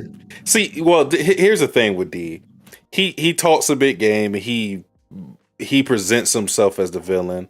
But one thing that we've seen from him is that he's less of a villain and more of a vigilante. Like I don't even say vigilante. He's just an independent. Like he wants to do what he wants to do, of course. But is he willing to sacrifice the people that he has grown to care about? Because he does have emotions, and because it seemed like, because he was getting flashes of Angel talking about how she just became a ranger and she told her dad. Yeah, so it seems like if he's going to go back to that school for anything, it would be to save Angel, because he seems to have a fondness for her. I mean, he's in the Green Rangers with her now. Ran into her boobs. And she was the one, she helped him pass. I mean, they worked together. Remember when basically everybody, betrayed half of the other Rangers, and it was kind of like they had to form this this reject team. So it was essentially like, I don't know, like a test, like a tuning exam. Everybody was like fighting, and they all teamed up, and she pulled her head together and did what she did. Mm-hmm. Magati was also telling D his kind of world domination isn't a style anymore. Yeah. So that's one thing that we're seeing from these executives. Because you would ask the question, if these guys are so powerful, what are they doing laying dormant? What's going on? And with this guy, it seems like he's very complacent. I mean, that's why we have the school full of loops. While it's not inherently malicious, because what we learn is that these students, apparently, according to Gato, wanted to be in a situation. Like, they ran away from society and wanted to. They ran away into this loop. So it's not one of those things where people are being trapped or they've been whisked away or spirited away. They all ran away here, and it seems like Magatia has created this, weird utopia where they can live out school and not have to worry about society or anything like that. Because it seemed like, at least with Gato, we see a brief flashback of his past where he was like a soldier, and maybe he has trauma from that, and that's why he ran away to this situation. But Magatia himself, it just seems like, it seems like he just decided, I'm just going to be the king of this place where I dominate this world that I created. Yeah, it's almost kind of like, I don't know, like a drug in a way, where you're just replacing your bad memories with good thoughts, and you're not necessarily taking anything and losing any brain cells, but can you honestly say that you're happy? I mean, you're just, sure, you're in school, which sounds like hell to me, but they're enjoying it, and they're just reliving the same loop over and over again. I mean, there comes a point where even that could get boring. You start missing your family, you start missing your loved ones. I mean, what Gato said about everybody wanting the situation, we at the very least know that's not the case with two people, that being Angel and that being the other guy who dropped a dime and gave him the information before, because he basically wanted them to break open this loop because he knew what was going on, and he was one of the newer guys. So at the very least, we know that two people don't want the situation. So, which invalidates what Gato was saying, that everybody wanted the situation. Maybe they did for the time being, but the situation could have changed. And if the situation changed, would Magatia have let him out of this loop? Probably not, because they're not letting these guys out of this loop. So, yeah, begs the question: why do they even need them to begin with? I guess we'll find out as the episodes further. But D has been expelled. He will no longer be attending the Wishcraft Magistry of Wizardry. No, I don't know. He won't be at that school anymore. that was a speed run to getting expelled. I've never heard of someone getting expelled in their first 3 days of school ever. Yeah, I'm sure they exist, but that's gotta be ooh. I mean, because imagine that that's being expelled in your first 3 days of kindergarten. Yeah, because he's never been to school before. That's true. So essentially, he got expelled. It's like, what did he do to get expelled in kindergarten?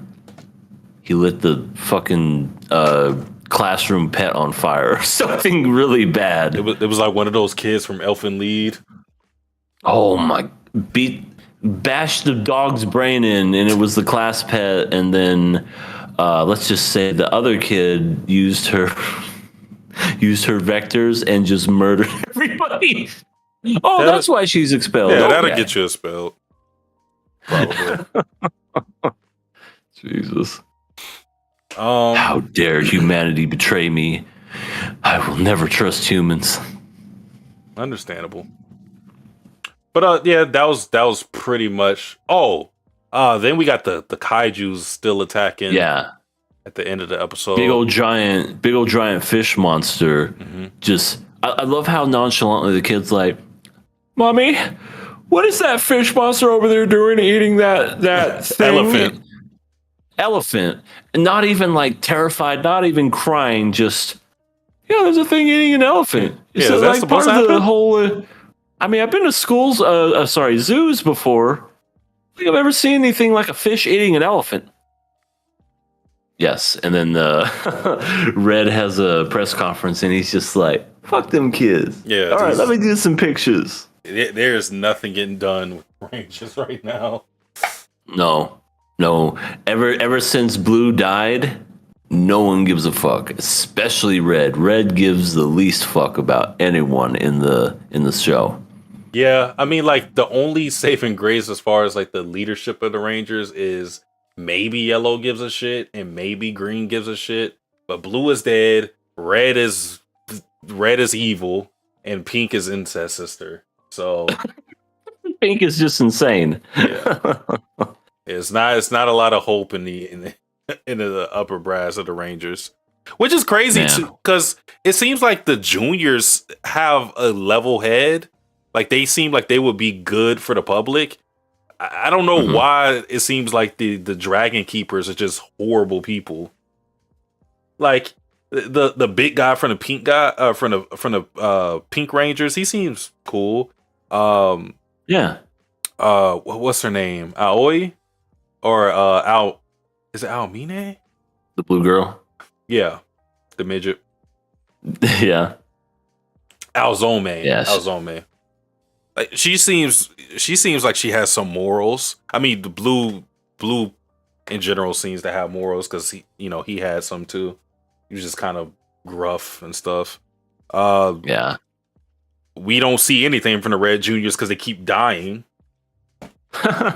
Right. They spill a little bit of coffee and they, I don't know, mispronounce his name wrongly and they're just fucking dead. I couldn't. Could you imagine being called up? You're the next one to be the Junior Ranger. I'd be like, I don't want it.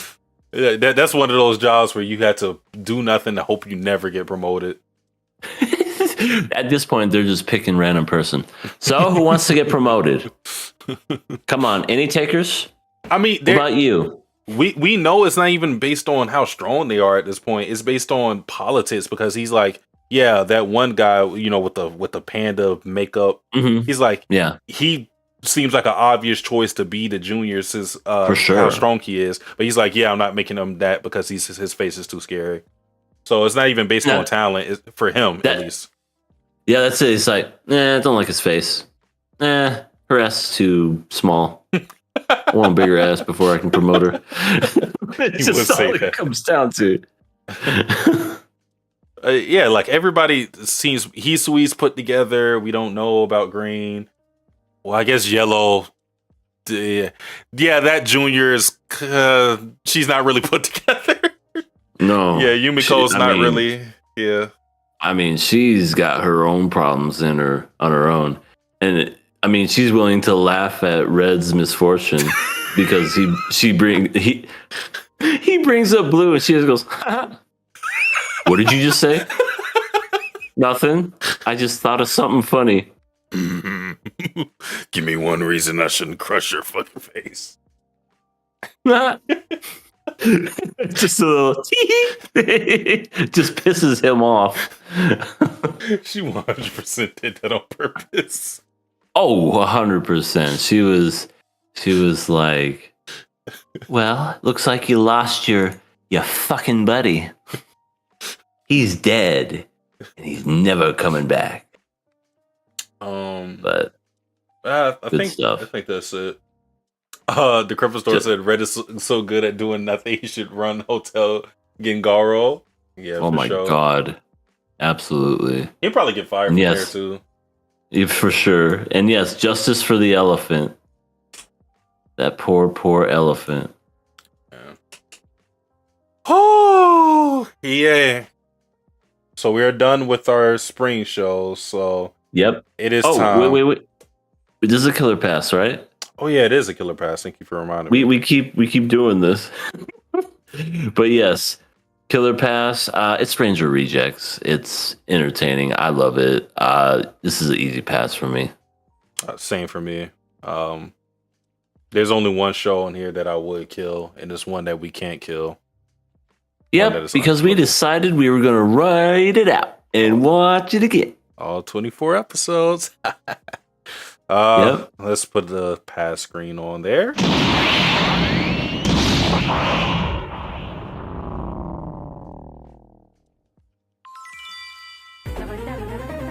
You pass this time. All right. It is time to talk about our last show of the night. Future Diary, episodes 6 and 7. These go together like oh my god. Like, I mean, they go together. Like, way to pick these two and put them together there, Sasuke. But let's start, because I don't want to get too ahead of myself because we could go there. But let's start off with, we were introduced to a brand new character. Ooh. What character is that? This character is Yuki's mother. Well, she's an anime mom, so she should be like, anime moms are usually good in my estimation, right? So how is she?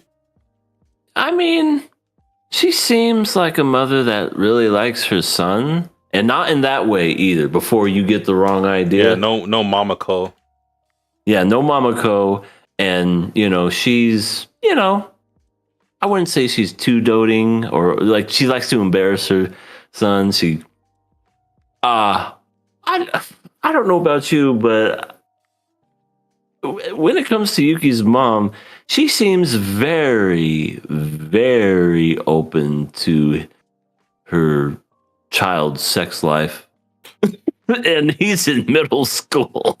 I think Yuki's mom's terrible. I feel like I feel like all that would need to happen is for Yuki to be a girl and for Yuki's mom to be Yuki's dad or something, and this whole situation would be way creepier. Like the creepiness would be put in this proper context. Like, imagine if a dad was like this privy to her daughter, about like their daughter's sex life and basically giving some guy they just met permission to deflower her or something. It would just be creepy. But I'm putting it in its proper context. She's creepy, and I think she's a bad mom because, again, like you said, Yuki's in middle school. Now we're not talking about this like a 20-year-old, even 18-year-old, out of high school or senior in high school, something like that. This man is in middle school, 14 years old. It's one thing to tease your kid about having a girlfriend. I think that's, in good faith. I'm not going to say that's. I joke that she sexually harassed him when she first came into the store or whatever. I think that was fun teasing, Yeah. But then it gets to the weird point where she meets, for the first time, and she's a bad judge of character. Yeah, well, yes, yeah. I think that runs in the family. But she meets and then she loves her immediately.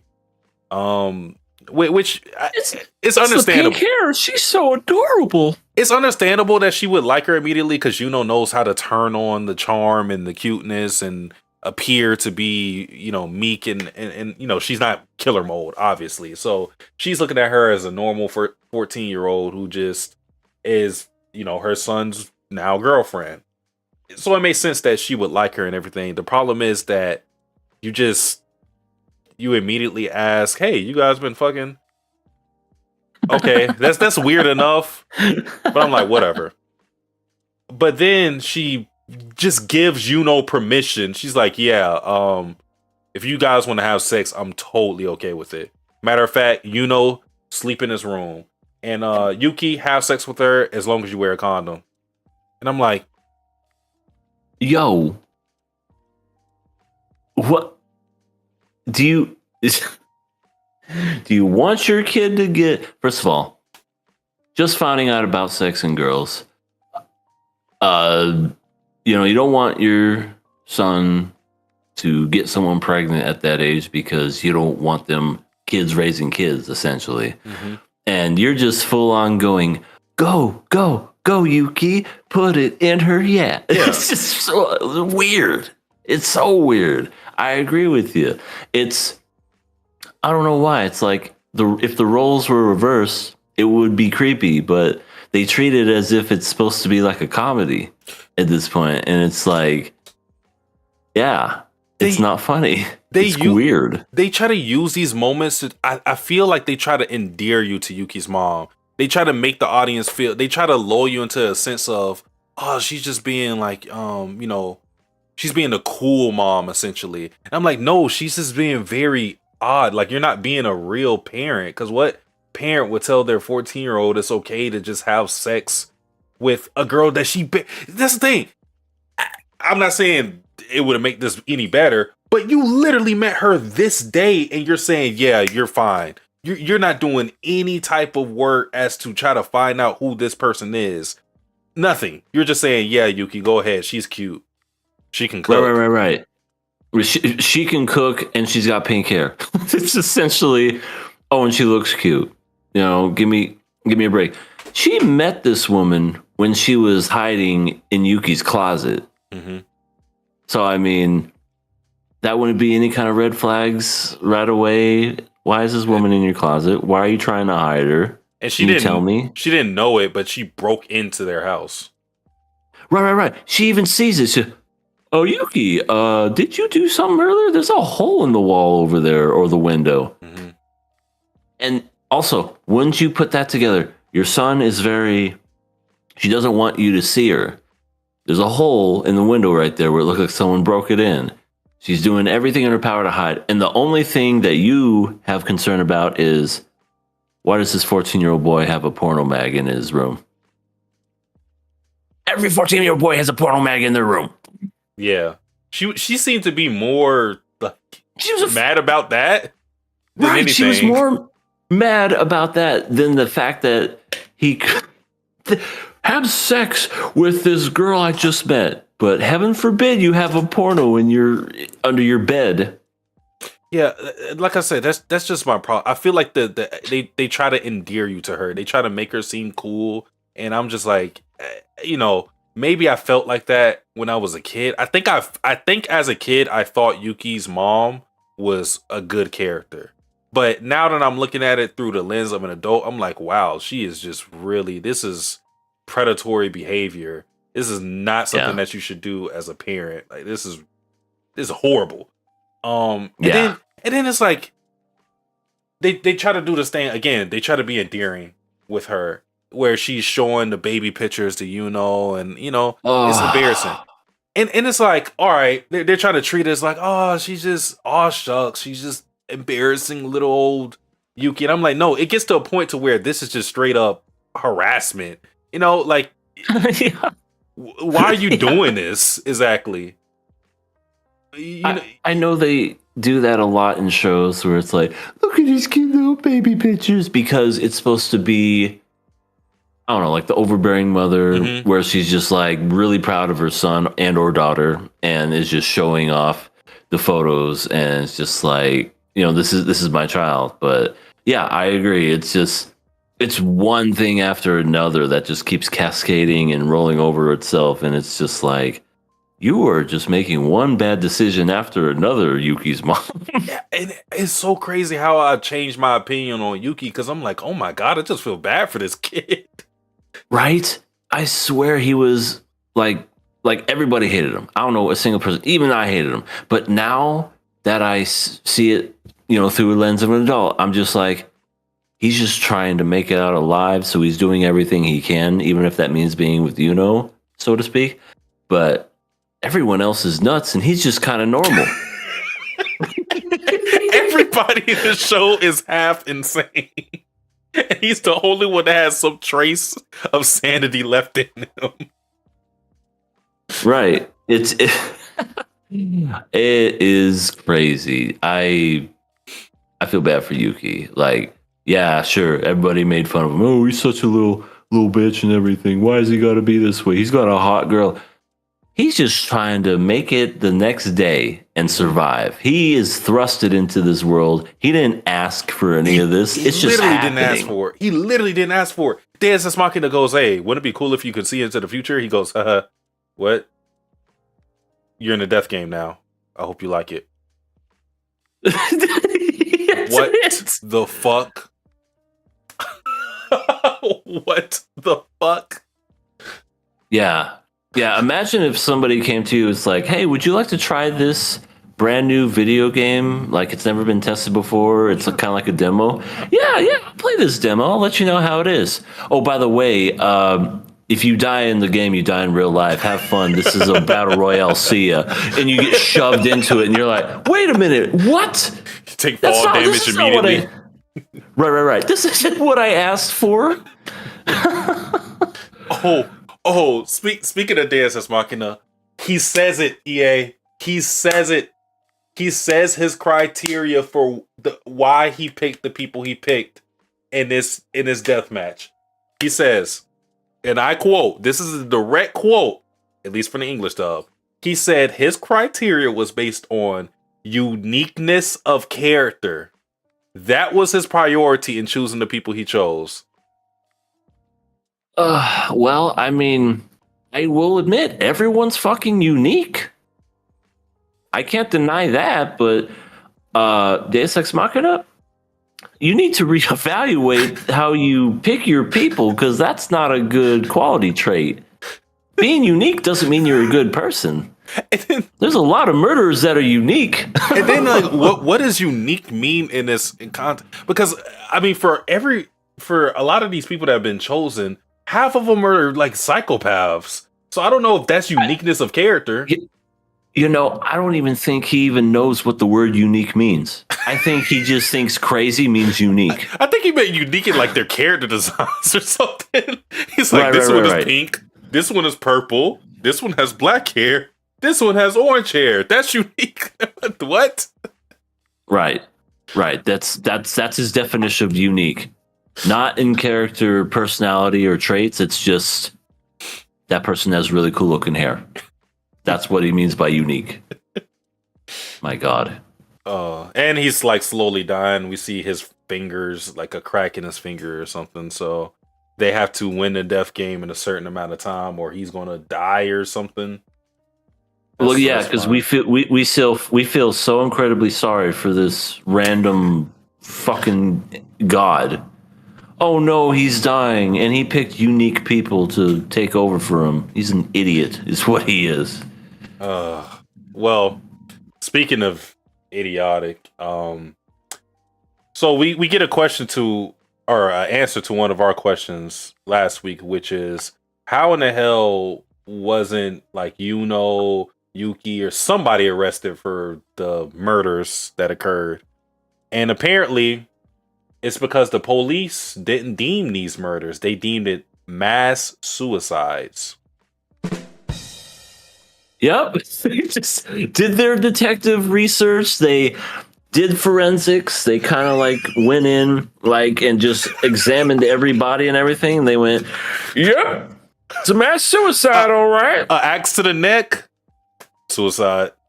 Yeah. And axe to the neck. Nobody fucking murdered anybody. Nothing. Burned on fire. Nothing. Some of these people had weapons. Some of these people had weapons in their hand when they died. Right. Mass suicide. I mean, if you're going to do a mass suicide, it's usually people like drinking poison or something like that. What happened to the What happened to the Jim Jones Kool-Aid? Oh my God, that too. Like just like that. That's a mass suicide thing. But no, this one's just like murder and like people just slitting each other's throats. It's like, yeah, it's a mass suicide, all right. If I ever seen one before. I've seen it a million times. I don't think you're very good at this, sir. I just love this show. Because we're asking this question, we're like, this makes no fucking sense. And the show goes, shit, this doesn't make sense. Let's cover it up with something that also doesn't make any sense and hope that they forget about it. Right. I'm surprised they didn't call the school bombing a mass suicide. You know what I mean? No, that one they barely addressed. They just like, please forget that happened. I know. Like they made more concern over a fucking cult than they did about a public school being bombed. Shouldn't it be the other way around? You Shouldn't would it think. be like more concern over a public school being bombed over this fucking cult that no one gives two fucks about, other than the people? It's like, oh, there was people that were affected by the cult. No, I don't give a shit. They were in a cult. Oh God. All right. You know what? Because it's more. No, actually, no. It is right here. So Yuki's mom. And one of the most convenient things ever. Yuki's mom's so convenient. Yeah, I'm back here because actually one of my co-workers was in the cult, and now she has a orphan kid, doesn't have a mom, doesn't have a dad, so I'm going to take care of him for a bit. Which why? Again, she says she doesn't say this is a friend. She says this is a co-worker. I wouldn't do that for a coworker. What? That's what I'm saying. Like, what? It's like you're watching somebody's dog or something. It's like, maybe it's a human child and you're adopting them. And why are you the one that's watching him? Does he have no other family other than his mom and dad? Right. It was just the mom and dad. The family line ended at that point. There was no grandmother, no aunt, no uncle, cousin, nothing.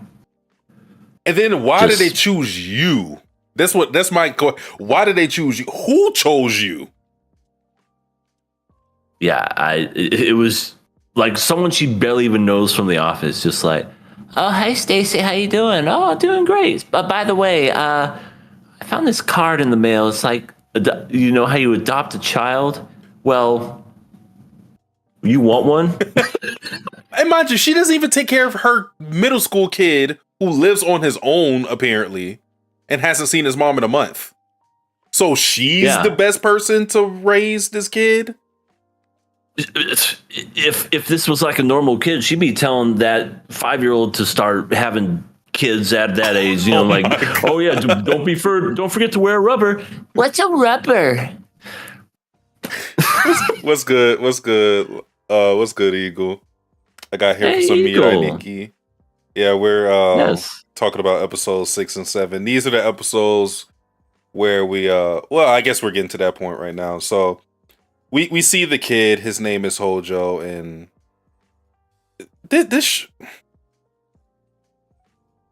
it's not apparent at all that this guy is a diary user at all, other than the fact that he looks unique and has 2 hand puppets that talk at like a conscience or something. This is one of the worst mysteries I've ever seen in my life. There's no subtlety when it comes to this series at all. They don't even try to pretend to lead up to something or misdirect you in any type of fashion. They're just like, this kid, there's something about him that's weird, but he's future diary user, a kid?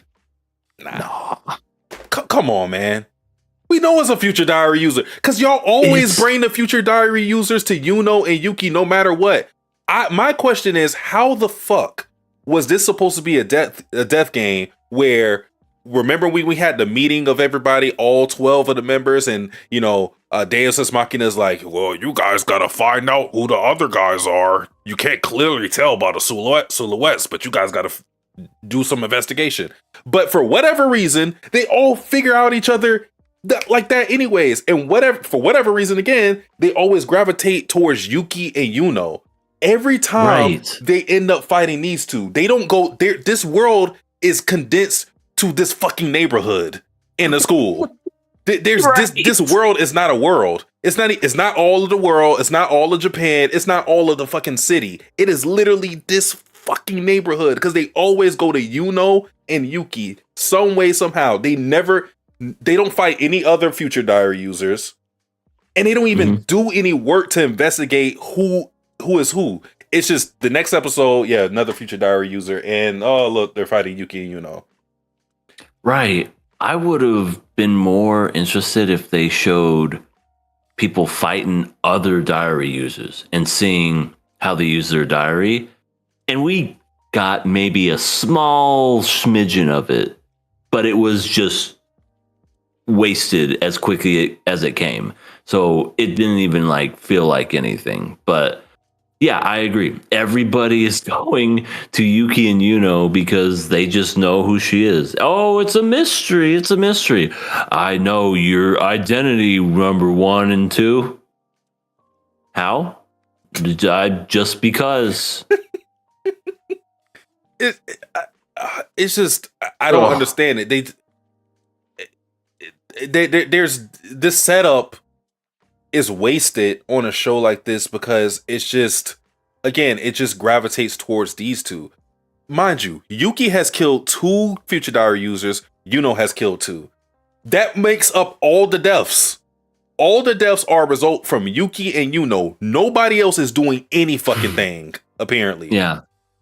And they're supposed to be the smart ones. The 14-year-olds have the most fucking kills in the series, and there's adults in it.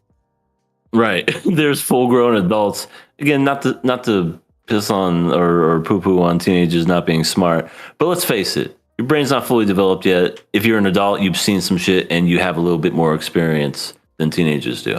That's just the way of the world, and that's how it is. Not to say that a teenager can't get one over an adult. It just, you would see more adult than teenager and vice versa. I guess what I'm getting at is, we don't see anybody who's like a badass and like would just take these people out like nothing, because ultimately, what does Yuno have? She's just very possessive over Yuki, and she's like good at killing.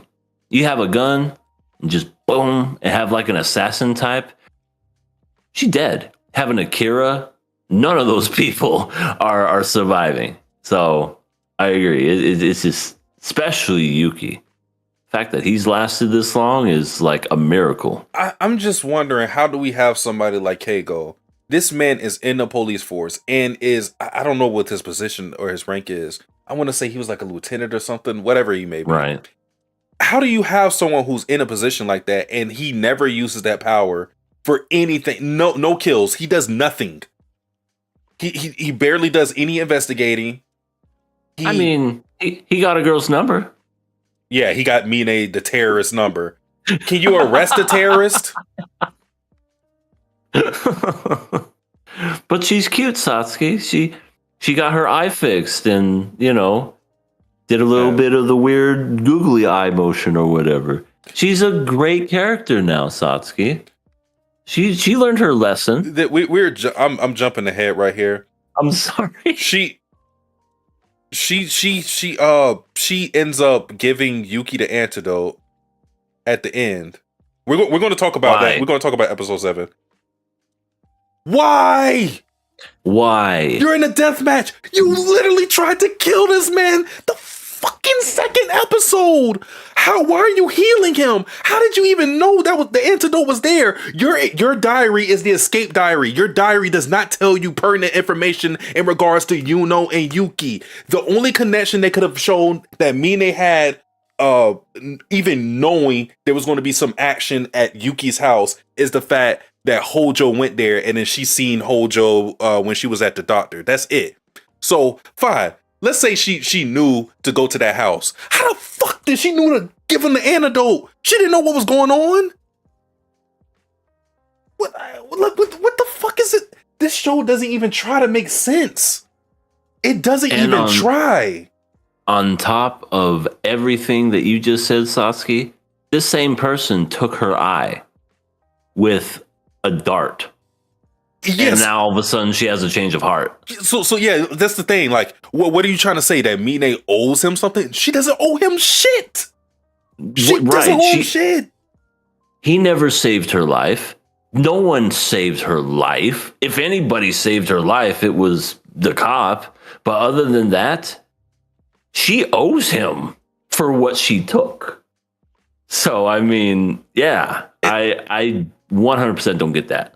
And then she literally says to Yuki as he's unconscious, yeah, you should watch out for Yuno. She's a real problem.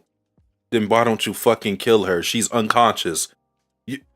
How were you so you were ready to, you were ready, not ready, because you did end up doing it. You killed probably hundreds of kids just to kill Keiko. And then you recognize Yuno as a problem to the point where when she was chained up by blind Power Ranger man, she kept talking about how was such of a problem. She was fucking gassing her up then. And it's like, okay, you have her unconscious right here. Kill her. What is stop if she's that much of a problem, according to you, because you said this on 2 different occasions, why would you not kill her then? You explain that. That doesn't make any sense. Yeah. None. And realistically, she has 2 diary users right there. All she has to do is just put 2 bullets in them. Boom, boom. She gets 2 more people eliminated and closer to victory. But she doesn't even do that. It's insane. It's so bad. It really is. But that's like at the very, very, very end of episode 7. A bunch of shit happened way before that, who we've barely even talked about in this series. Yes, Hojo, Home Alone kindergartner, Hojo. home. This is dedicated to Home Alone. These couple episodes, we're introduced to Hojo, the killer kid, and with fucking hand puppets and whatnot. But we get a good deep dive in episode 7 of basically kind of what he is. Like, yeah, we get it. His parents hated each other and he's a diary user. That's essentially all we really know about this character. But yes, turns the house into Home Alone. Thumbtacks on the ground. For some reason, can afford to buy anthrax. Well, not anthrax. It was nerve gas. And do that because, kids have access to credit cards and can accept deliveries from mailmen. It's like, is your mother home? No, just give it to a 5-year-old kid. just totally fine and makes no fucking sense. They deliver nerve gas in a fucking bag. Right. It's like you can order it on Amazon. It's like, oh, let's see. How much nerve gas do you want, honey? Oh, just a couple of ounces. I don't know what they come in. EA, you're not even talking about the best part.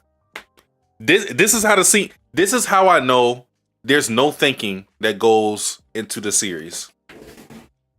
The guy delivers it, right? Uh-huh. He delivers it. He's like, here's your nerve gas. Here's 1 nerve gas for you. And he's about to take it. Yuki runs, takes the package, and then immediately peels it back. And then it goes all over the house. What happened to the delivery guy? Did he just see this and then go, fuck this shit, I'm out of here? Oh shit. What happened to him? This happened in mere seconds. Yeah. Didn't even call 911 or anything. Like, I think some crazy shit is going on over here. I think we need to get the cops involved. I'm telling you. What happened? Nerve gas. Delivered some fucking nerve gas to a 5-year-old kid.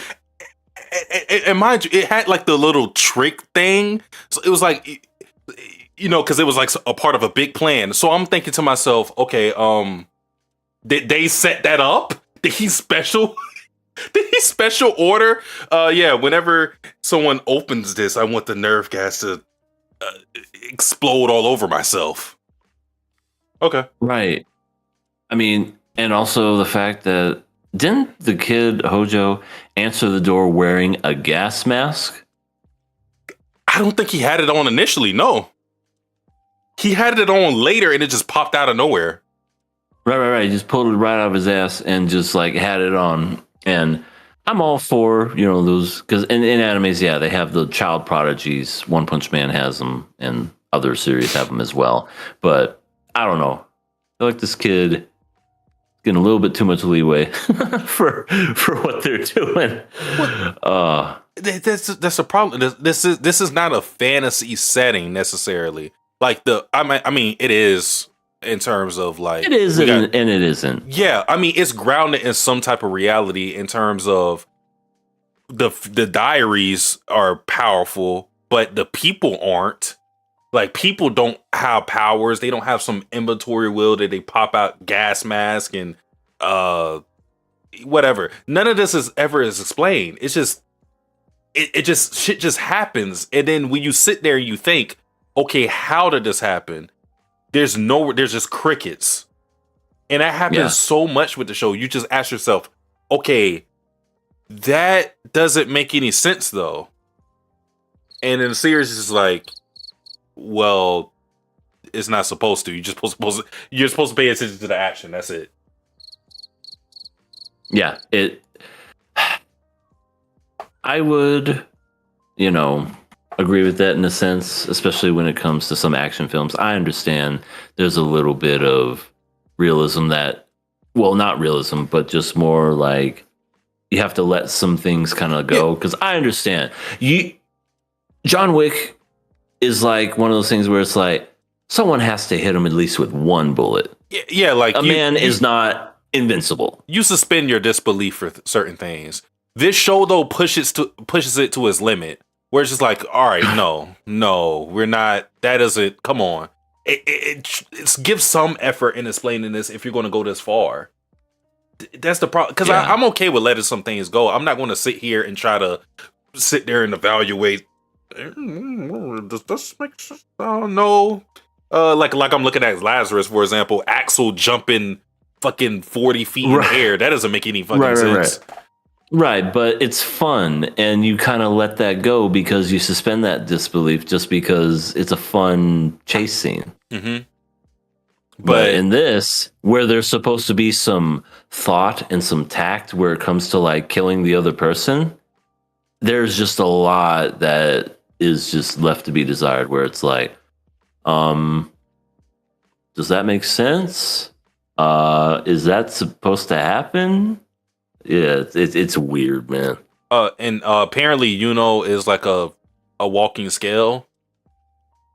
So Hojo poisons the tomato because he cooks a salad. And mind you, this doesn't happen because Yuno looks at a diary. This does not happen because you looked at the diary. He poisons their tomatoes, and then Yuno picks up a tomato for no reason, not explained. She starts balancing the tomato on her fork and goes, no, the weight is different. Yuki, put that down. The weight is different. What?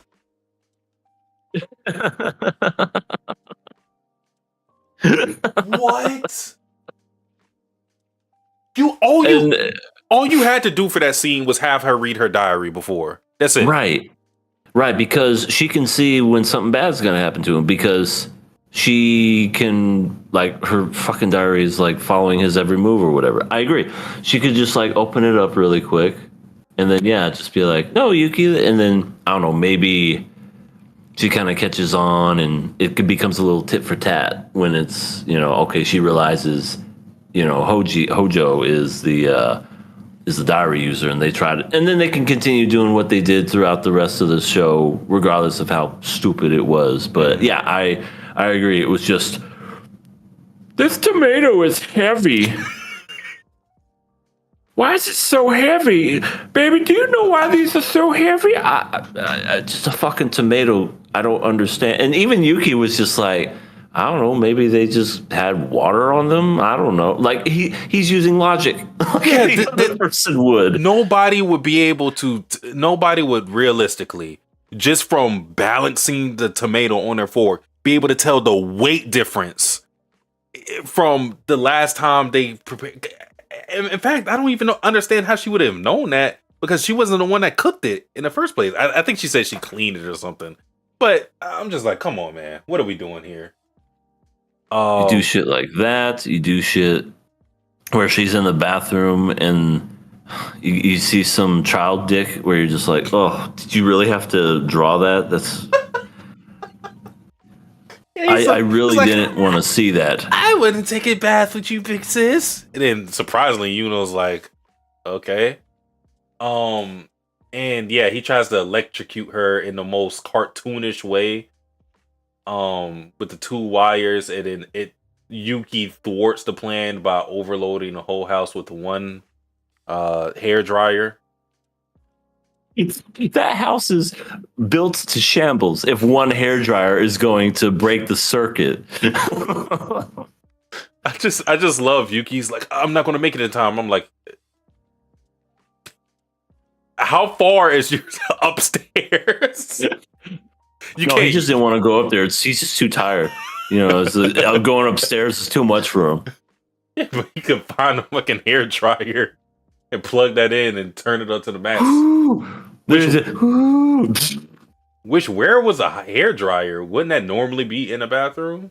Right. No. You don't know when you'll ever need a hair dryer. You just be walking down the hall and you're like, I want to dry my hair. I just got out of the shower, cleaned up everything. No, I need to do it downstairs in the hallway. Oh my God. But yeah, there's so many things we could analyze, and it just makes no sense. After that moment, though, that's when they like, yeah, Hojo's the diary user because he blatantly tried to kill, So that's like when everything goes on and Hojo reveals himself. He's like, yeah, I'm an evil little shit. I want to kill you guys. And because Yuki's whole thing's like, let's look for the diary, and because I don't want to just kill the kid in cold blood, because again, we're in the situation. Yuki makes sense. Nobody else does. Because Juno's just like, let's murder him. And I'm like, yeah, that's cool and all, but you're in his household. She's supposed to take care of this kid, which means that, and temporarily, which means that there's going to be somebody on the lookout for him. Killing him would give y'all unwanted eyes. You know what I mean? You would go to prison because the mom will see this and be like, yeah, you just killed a kid. Nobody, right. Yeah, but she doesn't think about that.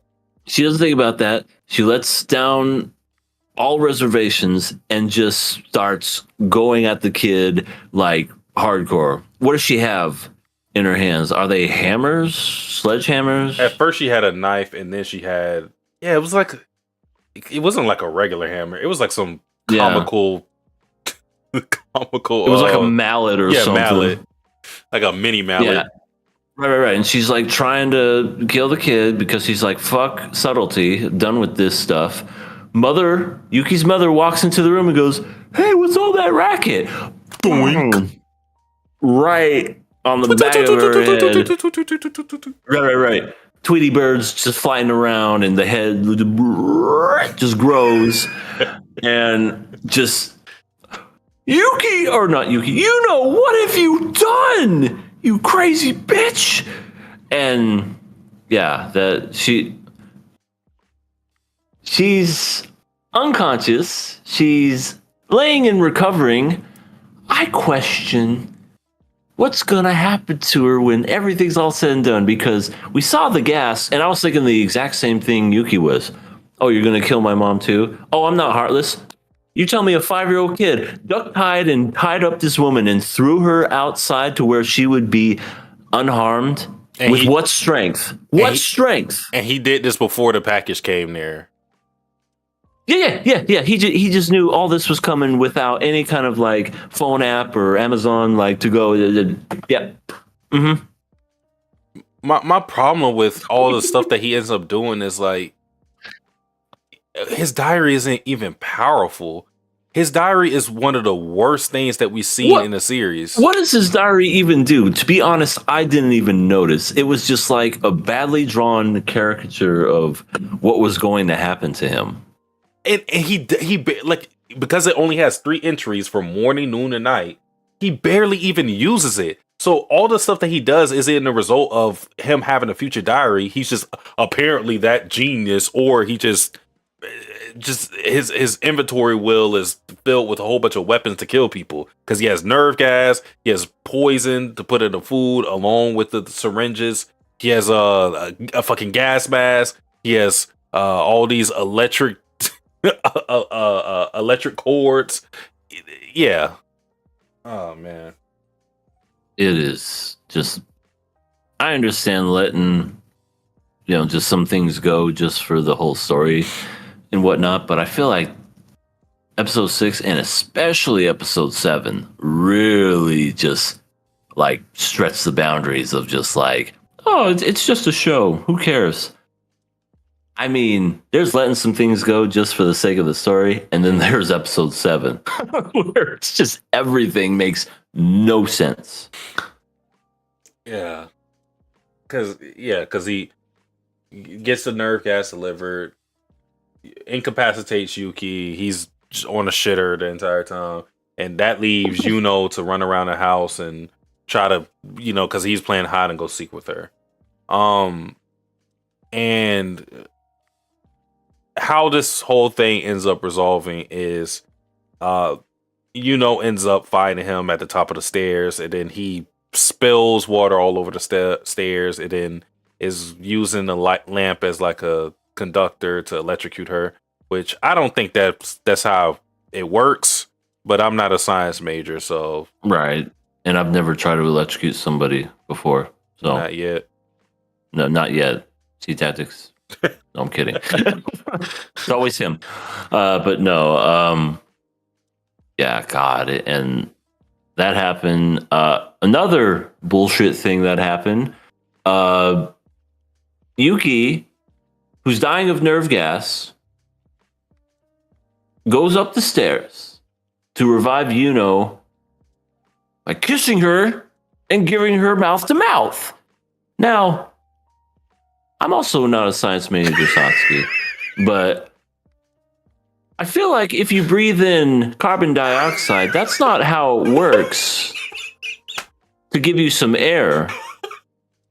In fact, there is something where you can get, like, what is it, carbon dioxide poisoning? You start hallucinating, all that other shit. But Yuno gets the strength through CO2 and just stabs a child because of it. It's the power of love, yeah. You don't understand it. See, you just don't get it. Yeah, I guess I don't. The power of love and CO2 carbon dioxide just gives her the power to just fucking murder children. Put that on a shirt. They tried to make it like a cool moment for Yuki. It's one of those, I can't do it, so I'll pass the torch on to you, and then we do the kiss thing. It's like, no, this doesn't make sense, because they try to make it. I don't even. That's why I say I don't think there's any thought with the writing. It's just whatever looks cool to this person, to the writer, because that doesn't make sense. Because the thought process, I guess, is that he's giving her like a pocket of oxygen so she can keep going further, but he can't do that. He's not a fucking tree. Yeah. I mean, I don't know. They use that in like movies too. Like if someone's like, like takes off their, like if they're underwater and they take off their helmet and they do that, it's like that wouldn't be how it works. It's not at all how it ever works. But yeah, I agree. It was just a scene just to say, look how heroic Yuki is and how much he loves, and not only that, the whole relationship's just bullshit anyway. It's all just a possessive psycho yandere and a person who wants to just stay alive just to not die. We didn't talk about that episode 6 when Yuki or Yuno is staying in Yuki's room. After Yuki's mom gives Yuki and Yuno permission to have sex. Great mother. Yeah. Yuki's, asleep in his bed, and Yuno's like, hey, you want to put the moves on me? And then Yuki's like, hell nah. Which I'm like, good job. But Yuno shows him her phone, which has that happy ending thing, July 28th. I think that's the date. Where she's like, yeah, we're gonna fuck no matter what on this day. We're gonna become one. And when you say it like that, we're gonna fuck no matter what. That doesn't sound at all good. That sounds like you're forcing me. He straight up tells her, I don't feel that way about you. And she's like, whatever. July 28th, bitch. Mark it on your calendar. Mark it on your calendar. 7/28, motherfucker.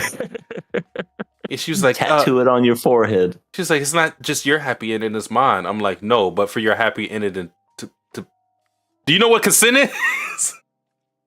Right.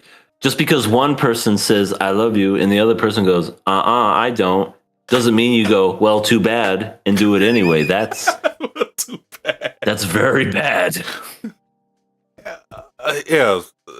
But yeah, pocket oxygen, stabs Hojo conveniently in a diary and not, Yep. which I don't know why he was still carrying around his diary. Because he's considering a that's the genius, weakness. Satsuki. He's a genius. Yeah, he's a genius, all right. But yeah, he dies. So now it's going to be a matter of whenever Yuki's mom wakes up, how are they going to explain it? We know how they're going to explain it. They're just going to He say ran some away. bullshit. Yeah, he ran away. She's going to accept that for some reason. And No, Satsuki. It was a suicide. it was a suicide. Where's the body? He did a really good job. Yeah. What? He cut himself into a lot of pieces and threw himself in the trash. Just atomized himself. Oh my Yeah, it's going to be dumb. No matter what they do, it's going to be dumb. And yeah, man. I mean, you weren't kidding, Sasuke. I thought the last couple episodes were bad. It just somehow got worse. Like it's that old cliche and that old saying. Just when you think it could get worse, it does. It just can't get any worse. I can't wait until they introduce Yuki's dad, because that's when things really, really, really get horrible. Because this is the thing. I was remembering some of the bad moments of Future Diary, and I remembered the whole what's her name? Tsubaki thing. Like, I remember that whole arc. I didn't remember this arc this well. But we haven't even gotten to some of the worst bits of Future Diary, which is the interesting thing. And it still remains to be bad. They just don't. Again, there's no real thought process for how things happen. And I understand you don't want to take the time to focus on these little things, but I do think they matter.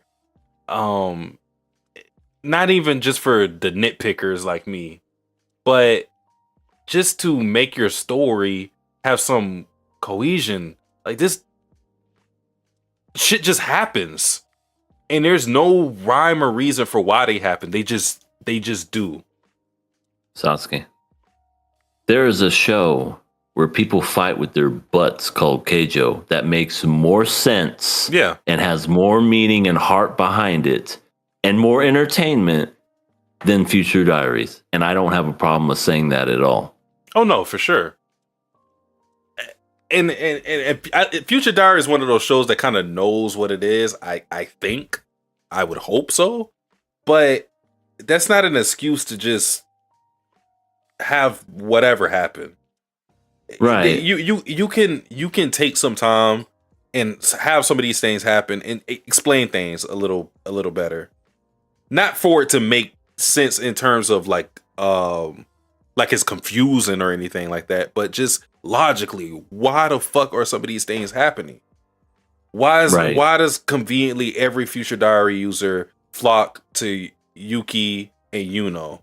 Why do characters change their motivations halfway through the fucking series? Yeah, what the hell are you doing with Bine's character? Why was she a raging terrorist in episode 2, and now she's helpful to her competition, the one who took her eye, the one who almost killed her, and she keeps talking about how much of a problem she is? Why does she help these two?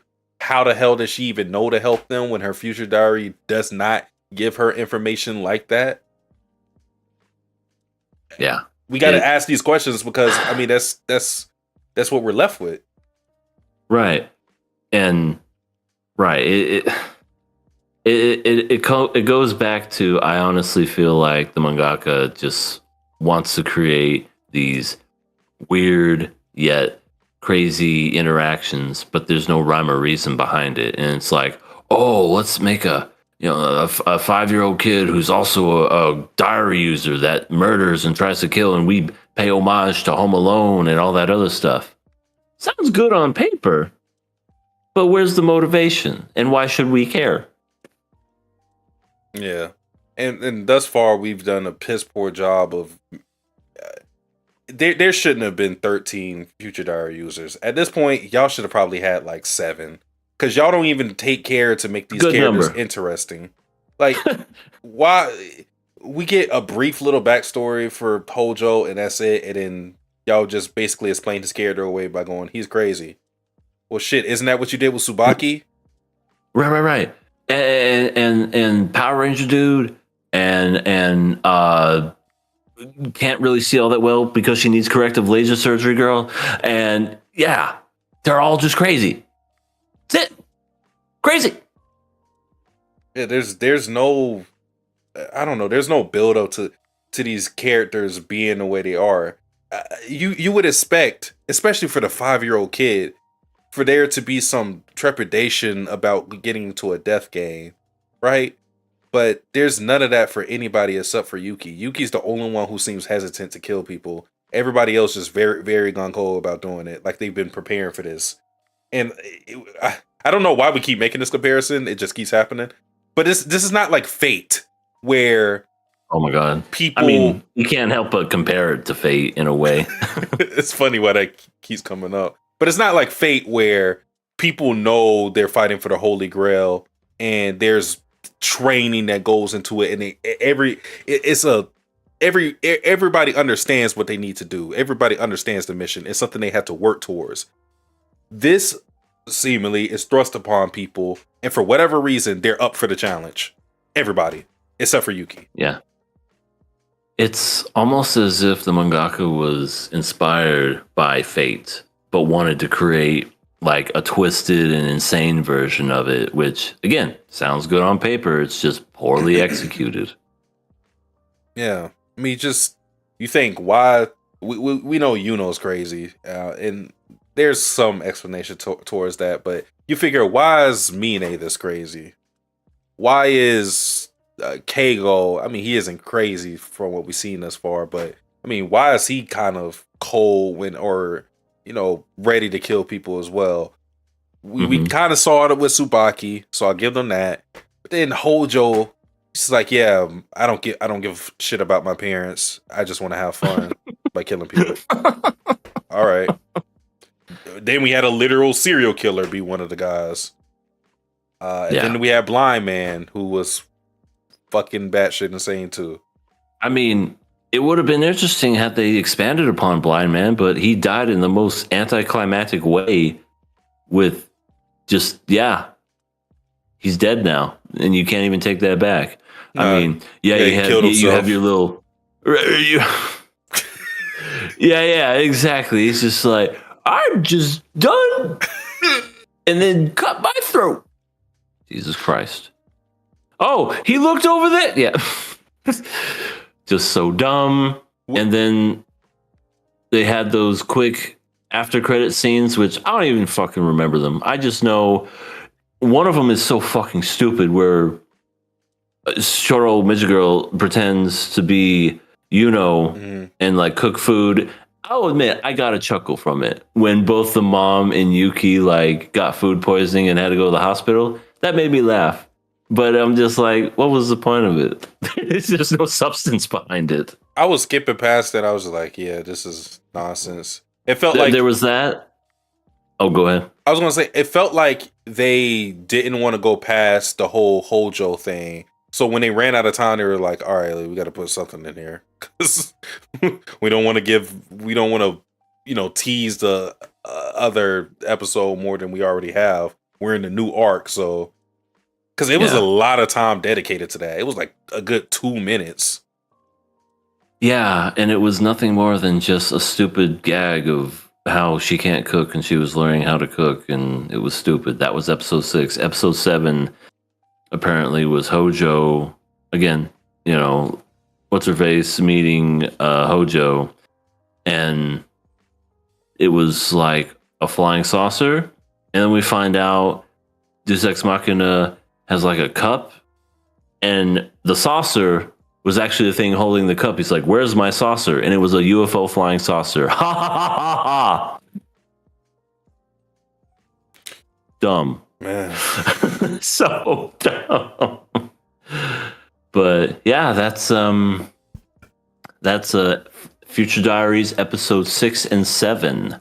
I think, let me double check here. The next episodes that we will watch are going to be 8 and 9. So get ready for that next week. I am so fucking ready. It's going to be great. Best season ever. Best season ever, girlfriend. But yeah, look what we got this week. We got viewer questions. Viewer questions. Yeah, we got 3 of them. Doesn't look like anybody asked us any questions, so I'm just going to end this Q&A. So that's fine. But yeah, we do have actual viewer questions. 3 of them to be exact. So Saskia, take it away. Okay, the first question is: fight 20 small monkeys or 1 grown chimpanzee? Wow. Which one would That's we a good rather question. fight, I suppose? Well, grown chimpanzees are like super strong. Like they said if you like shave an actual chimpanzee, they're just like cut. They're just muscle, no fat. They got a 6-pack, and they're just ridiculously strong. I think they could like snap your arm like a twig. Like they're that strong. But 20 small monkeys, depends on the monkey. Like if they're squirrel monkeys, they're known as the smallest monkeys in all of the wild. Probably could take on the small, like squirrel monkeys. But like gibbons, 20 gibbons, I probably couldn't fight 20 gibbons. I'll just do small monkeys just because I just think of the Planet of the Apes movies, like the prequels with Caesar, and just especially a talking chimpanzee. I could not fight a talking chimpanzee. I'll probably go with the 20 monkeys too. I love those movies. Yeah, I'll probably go to 20 small monkeys as well. The problem with a chimpanzee is if it grabs you, that's pretty much the fight. That's all it would take. Yep. Like the grip strength. And then they'll bite you. Yeah. Yeah. Grip strength for those things are like teeth. Crazy. Yeah. Yeah. All it would take is 1 grab. And don't let it be your face, or that's your face. Rip you apart. So I'll probably go to 20 small monkeys, probably kick them around, swat them away. Throw them, kick them, yeah. All right. You want to read the next one? Yeah, I'll read the next one. Waking up with 0 teeth or waking up with your dominant hand gone. Which option are you taking? Wow, whoever's asking these questions this week is really getting into our psyche. This is Hojo. This is Hojo after life or whatever. But to be honest, like waking up with 0 teeth is like a weird nightmare of mine. I don't know why. Just waking up or being able to like take your teeth and easily pull them out is like just so creepy to me. And I feel like I've had a couple of dreams that were like that where I'm just like, oh, that's just creepy. But the only reason I say waking up with 0 teeth would be fine is because I can always get false teeth. If I get rid of my dominant hand, I feel like a good majority of everything I do is gone. Not to say that I can't adjust to it. It's just, can't play games anymore. At least with my dominant hand, I can't work because the mouse is right there. There's just a lot of things that go missing whenever my dominant hand is gone. So I'm going to do waking up with 0 teeth. I'm doing dominant hand. Oh, wow. I mean, you like your teeth? I do like my teeth. And I think I would be horrified if I woke up with 0 teeth. Like, of course, it's the same what we said with my hand being gone as well. But I don't know, with 0 teeth, I think I would just have it would be a complete mental breakdown would occur. I think both of them you could, obviously you have the false teeth, and then dominant hand you can have prosthetics. I would rather, I'd rather have a prosthetic. Because false teeth, I don't know, man. Yeah.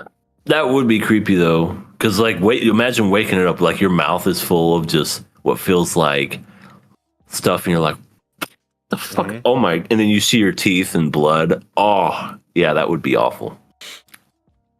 Yeah. And then imagine eating food.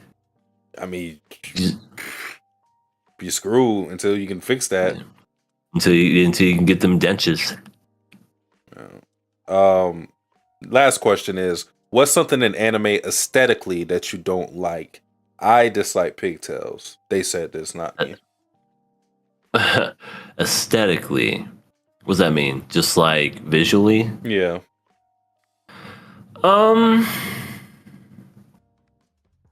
Something in anime visually, aesthetically that I don't like. That's a good question.